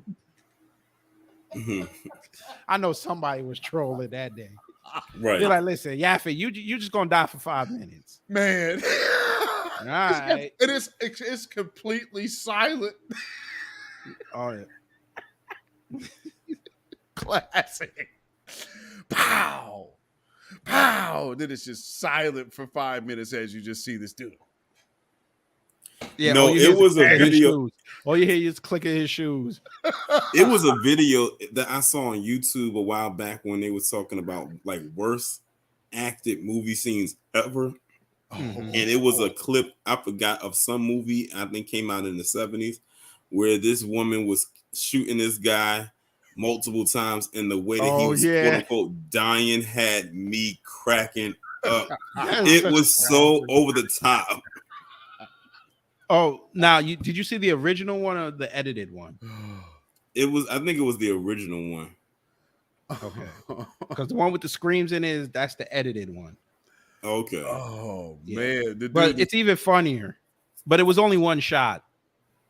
Wow. Yeah, so you know what scene I'm talking about. Yeah. With that badass wig. Yes. That is so hilarious. And then you see him break the blood bag. Yes. Every time he moved his hand away, a piece of blood would just splatter. I'm like, it was so funny, but it was so over the top. I was like, that's the 70s for you. Oh, absolutely. And you know, you don't have a proper black exploitation movie without at least 4 to 5 hanging mics dipping into the shot. Yes, Dolomite is legendary for that. The boom mics. But here's the thing with the black exploitation, why a lot of them didn't get remade. The soundtrack was half the movie. Yeah, and we don't got them singers like that. I mean, everybody would be asking Ron Isley to be doing the soundtrack. He'd be overworked. Oh, that's what I'm talking about. He'd be over like, I can't do it. Listen, Miss D, see, you gonna see. I see what you're doing. Talking about, you see what she doing. You'll probably start in trouble. Talking about MMA. They do Claudine first before they do that. I was getting ready to mention Claudine. You know they want to redo that. I remember seeing that for the first time. Let me see. Let me check. I think I actually watched Claudine during the pandemic, and I was like, "Wow!" I said I would have never thought Diane Carroll would have ever did a role like this, considering the roles that she's done before. Right? Yeah, that's her though. Yeah. Diane Carroll did, real bang up job. James Earl Jones. And every time the welfare person came over, they had to hide all their new appliances. Man, what about Cornbread Earl and Me? That's a lot of life lessons in there. I don't know if they're about that. That's too much. Yeah, that's too much. You got to learn right there. Yeah, they're not ready for that. That would like be one of us to do that. Right. Well, you could do avenging Disco Godfather. That's underrated. That's like doing JD's Revenge. Do you think they would ever do a remake of Imitation of Life? Maybe like 30 years. That movie. Harlem Nights, no. Harlem Nights, no. That stays in the vault. It'll be a bunch of tethers just cussing all over the film. No. Listen, kid, she's in charge of the girls. Are you in charge of the girls? Yes, I'm in charge of the girls. He said, well, every time the money come up short, that's all I'm saying. Oh, so you go shoot off my pinky toe. Red Fox was killing me with them bifocals. Oh, yeah. Oh, man. He said, why you keep leaving the orange juice in here with nothing but a swallow? Well, swallow it and shut the fuck up. Hey, be careful, quick. You fucking with a heavyweight. Man. But again, Charlie Murphy was great in that movie. He ain't saying much. Oh, man. No, and Charlie Murphy, I think he really started getting the bigger speaking roles in I guess CB4. Yeah, it was CB4. Yeah, it would be CB4 when he really kind of broke out. Did Charlie Murphy and Eddie ever do a movie together? Norbit. Oh, nice. They actually both wrote Norbit. Yeah. I didn't, and with the Norbit, when I first saw the commercials for Norbit, I guess I judged the movie and was like, oh, that looked like some corny ass bullshit. When I actually watched Norbit, oh my goodness, I was like, this is actually funny. And then the character Eddie Murphy playing, I didn't even realize he was doing all them damn characters. So I'm like, damn, he playing the Chinese man. Yeah. So I'm just waiting for them to cancel him on that. He did a good job. He did. Listen, Beverly Hills Cop is one of my favorite Eddie Murphy they're doing movies. A fourth one. Oh. Yeah, he already signed on it. They're working on it. They're working on the fourth one right now. Yeah, I really like Beverly Hills Cop. When he was going through Beverly Hills and they started playing that Patti LaBelle song. Then he started walking. He sort of people wearing they were wearing the Michael Jackson Thriller outfit. And what's so crazy? A lot of people, like, the thing that stuck out to me about Beverly Hills Cop was his theme song. Legendary. That literally carried the whole movie. Yes, it plays throughout the whole movie. So much. The thing is, they literally played it so much to the point where, if you look at the credits, it's just called Axel's theme. It didn't have a title; it just said Axel's theme, and that is his theme. Like, they just made it specifically for his character, which I thought was perfect, because I'm like, if you hear that anywhere else, it's only there. Brother Eddie Murphy, you have to repay us for Pluto Nash. You got to do that. Whoa! I did not watch that at all. I knew that movie was dumb just by looking at the trailer. I could not give that an ounce of my time. I'm sorry. You got to repay us for that. You were good in Dreamgirls, but you got to repay us for that. Jimmy Early. Everybody know Jimmy married, baby.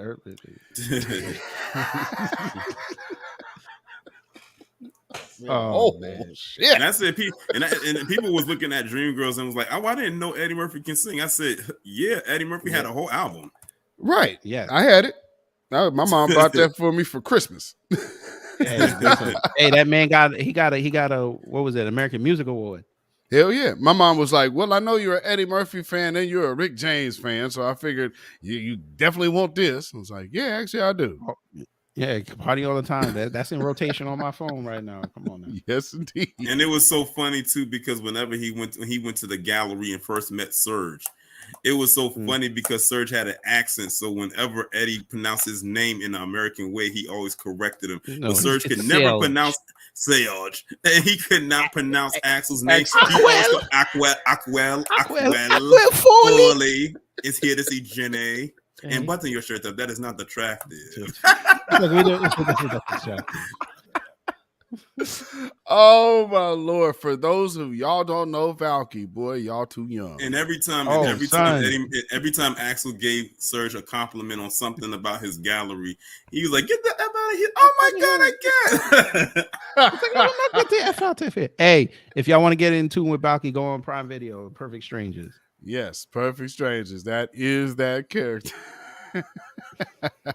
So, man, I'm go ahead and get ready to wrap up here, man. I appreciate the conversation with y'all, man. It's always a good chop up with y'all. I gotta get my couple hours of sleep before I put this turkey in the oven. Yeah, you know, I'm putting the mambo sauce on it. I'm putting the mambo sauce. Wow! Oh my God, man. Hey, listen, I'm gonna be the only one. I'm gonna start a revolution up in here. He gonna have mambo sauce on one side and gravy on the other.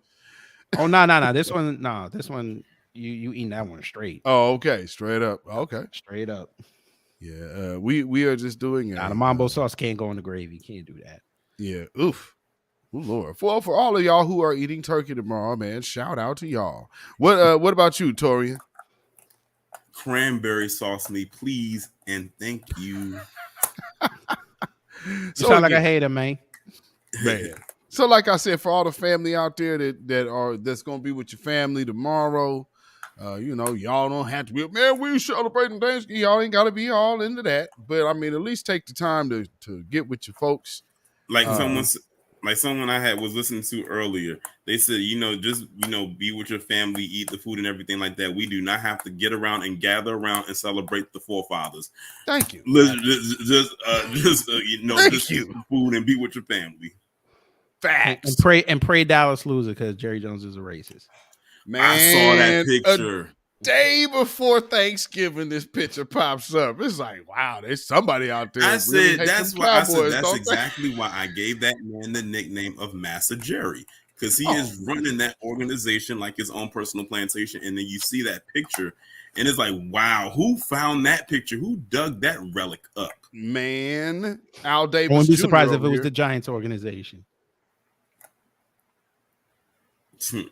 There's nothing better to hate than the Cowboys on Thanksgiving Day. New York. Who can get the archives? Place where tethers come to live and screw up.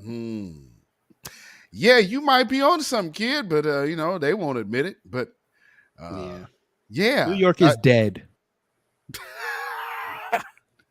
And that's New Yorker family. You don't want to go back and save it. You don't want to throw on Roland Martin's ascot as a cape and go flying to save it. No. Batman wouldn't even go save New York. Damn. Oof. By the way, Roland Martin, why? I'm gonna be nice. It's Thanksgiving. Why your fat ass sitting there clapping with your ass out? What are we doing, sir? Man, Torian, I think you might have to do another video on that man. You talking about him dancing with Johnny Gill? That was Johnny Gill. All right, makes sense. All right. I thought that was Gucci Mane. I'm sorry. This is all new to me. That might have been. I'll send you the video, Torian. I think that was when he was partying away from the Murphy estate. Anyway, Beatzilla, don't do that. Don't do that. Don't you do that. You out of line. You out of line. He gonna fuck around. He gonna fuck around, unblock you, cuss you out, and block you again. Oh man, oh man, oh man. Well, see now see for Roland, he know. You be hanging in them circles, bro. But he know he boule, so he know. He a boule Bucci cat. But I don't know why he be doing this shit, and then he be trying to.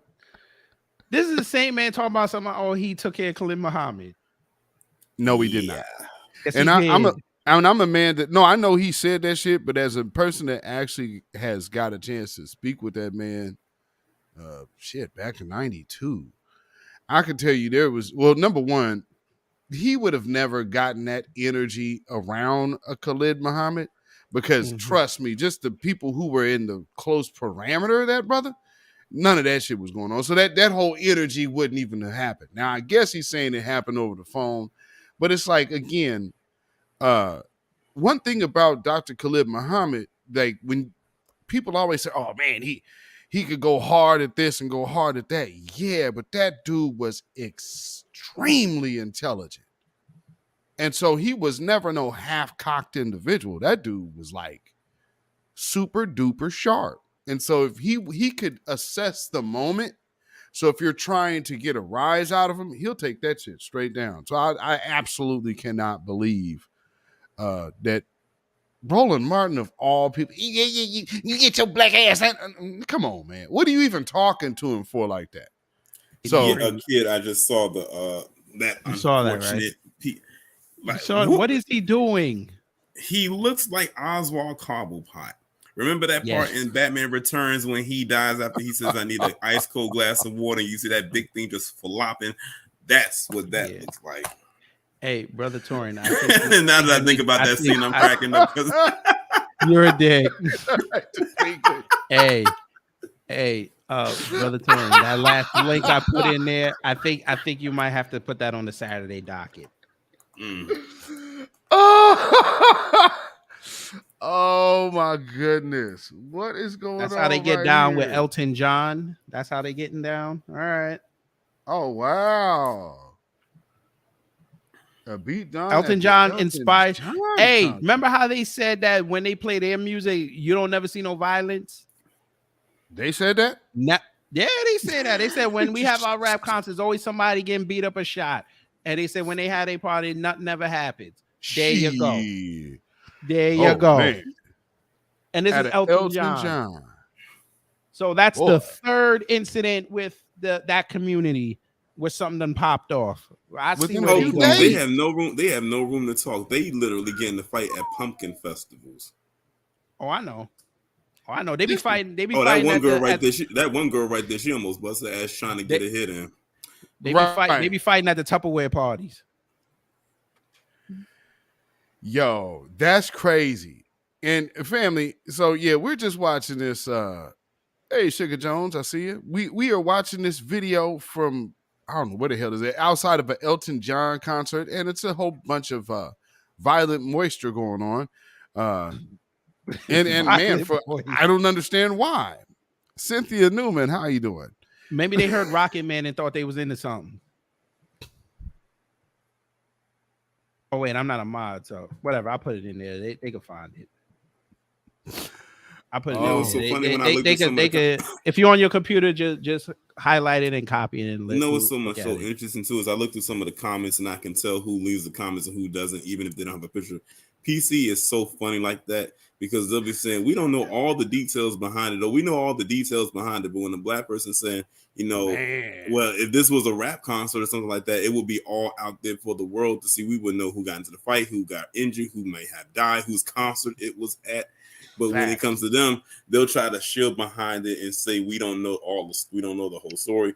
Like they literally get on code really that fast. I'm like, this is an Elton John concert, and this is what's going down. Like I'm literally watching this video. This guy is literally going in. That guy in the blue shirt. Yo, you saw my bad. And then another guy come over, and then the other guy come over and hit him while he's down. Fact. And the other girl, she tried to get some kind of a hit in or whatever the case may be, and almost bust her ass trying to look at this one. Who stands around to watch and video this behavior disgusting? Man, if you don't go sit down somewhere. Big facts. So that's in the chat, family. If you guys want to go take a look at how the community that says we are so violent and toxic. You know what? I'm gonna go ahead and just quote tweet it because the thing is, I probably won't be able to talk about it that much because I can't play the video on YouTube because this is TMZ at the end of the day. Right. But I'll go ahead and do my civic duty, my all-American duty, and retweet it on my timeline. Yes, sir. Elton John be getting them in the frenzy like this, bro. Man. And that's the thing. That's the last concert you would expect something like this to pop off at. I Really, guess Rocket Man really be getting them. They be getting them crazy. Like he literally kicked this guy to the ground. Man. You know what's so crazy without context? You know what's so crazy without context? You would Aioli never think that this assault. was without context, you would never have thought that this was an Elton John concert. No, not at all. You think that's some random like rock show or something. At least country and western. But damn. We got Mayonnaise Menace and Aioli Assaults. I'm looking at someone said the We's got to do better. Crowd seen these people yet? Probably not. We's got to do better. We's got to do better. I mean, we had one of them dudes call up. What was that? No, wait, that was last Thursday, I think, when me and Alpha had our space. You know, we just don't get along. Tariq be having enemies, and Tariq got all that money. Tariq. I'm like, how do we all don't get along go from that to Tariq got all that money? Jesus. But family, man, again, man, we about to get out of here. I appreciate Tori and Rain Reloaded coming and chopping it up. Kid Gravity coming and chopping it up. That's Kid Gravity Beyond. And of course, we had Afro Elite pop in for a minute. And my brother Black Alpha Network is in the chat. So, man, any parting words from you brothers?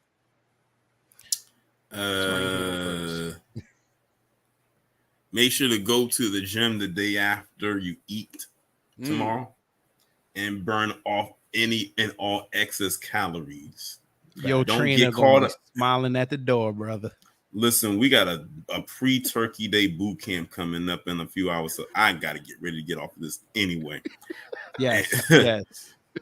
But yeah, it was good coming up here, talking to y'all. You know, just kind of chopping it up as we usually do, as we always do. It was good discussing these movies. That's always fun. Yes, sir. And bringing that stuff up and getting a good laugh out of it. Shout out to everybody in the chat. Also, shout out to Afro Lee because he was up here earlier. But yeah, that's pretty much all I got for y'all tonight. Yes, sir. I appreciate that, my brother. What about you, Kid Gravity? Any closing words? Well, first of all, we are on the precipice of changing the nation. We's on the precipice. But in all seriousness, family, yes, it's a holiday weekend, 6 more weeks till the end of the year. And then 2023 begins, another revolution around the earth. So we have to be vigilant because they're gonna try everything. Now it's us against the rainbow. So, somebody's going to try it at the end. Maybe finally the real coons will show up and say, we've been oppressed. We need legislation to protect our coondom. But in all seriousness, I'm glad for this. And as a treat, family, I have offered and been granted next month to have a massive end of the year space. Massive end of the year. I've already started talking to some people.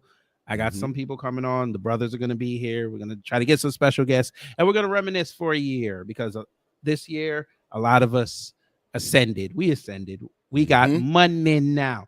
YouTube is paying us to tell the bad stuff because the rest of us won't do it. But we're going to reflect on that and have fun. More discussions like this. Yes, indeed. And, and say thank you to all of y'all. And just for y'all, for Cyber Monday, my official Teespring store will finally be open so you can buy stuff. All right. I'm going to do a nice giveaway for Christmas. I might give away some stuff, but we'll see. But Beatzilla, thank you for this. I'm going to go watch MacGyver until I fall asleep. No doubt. I still got to catch this Andor episode, so I'm about to get into that after this. Damn you and your 10 o'clock. You already know. Yes, sir. Yes, sir, man. So appreciate you, Kid Gravity, man. Yes, shout out to you. Shout out to the fam, man.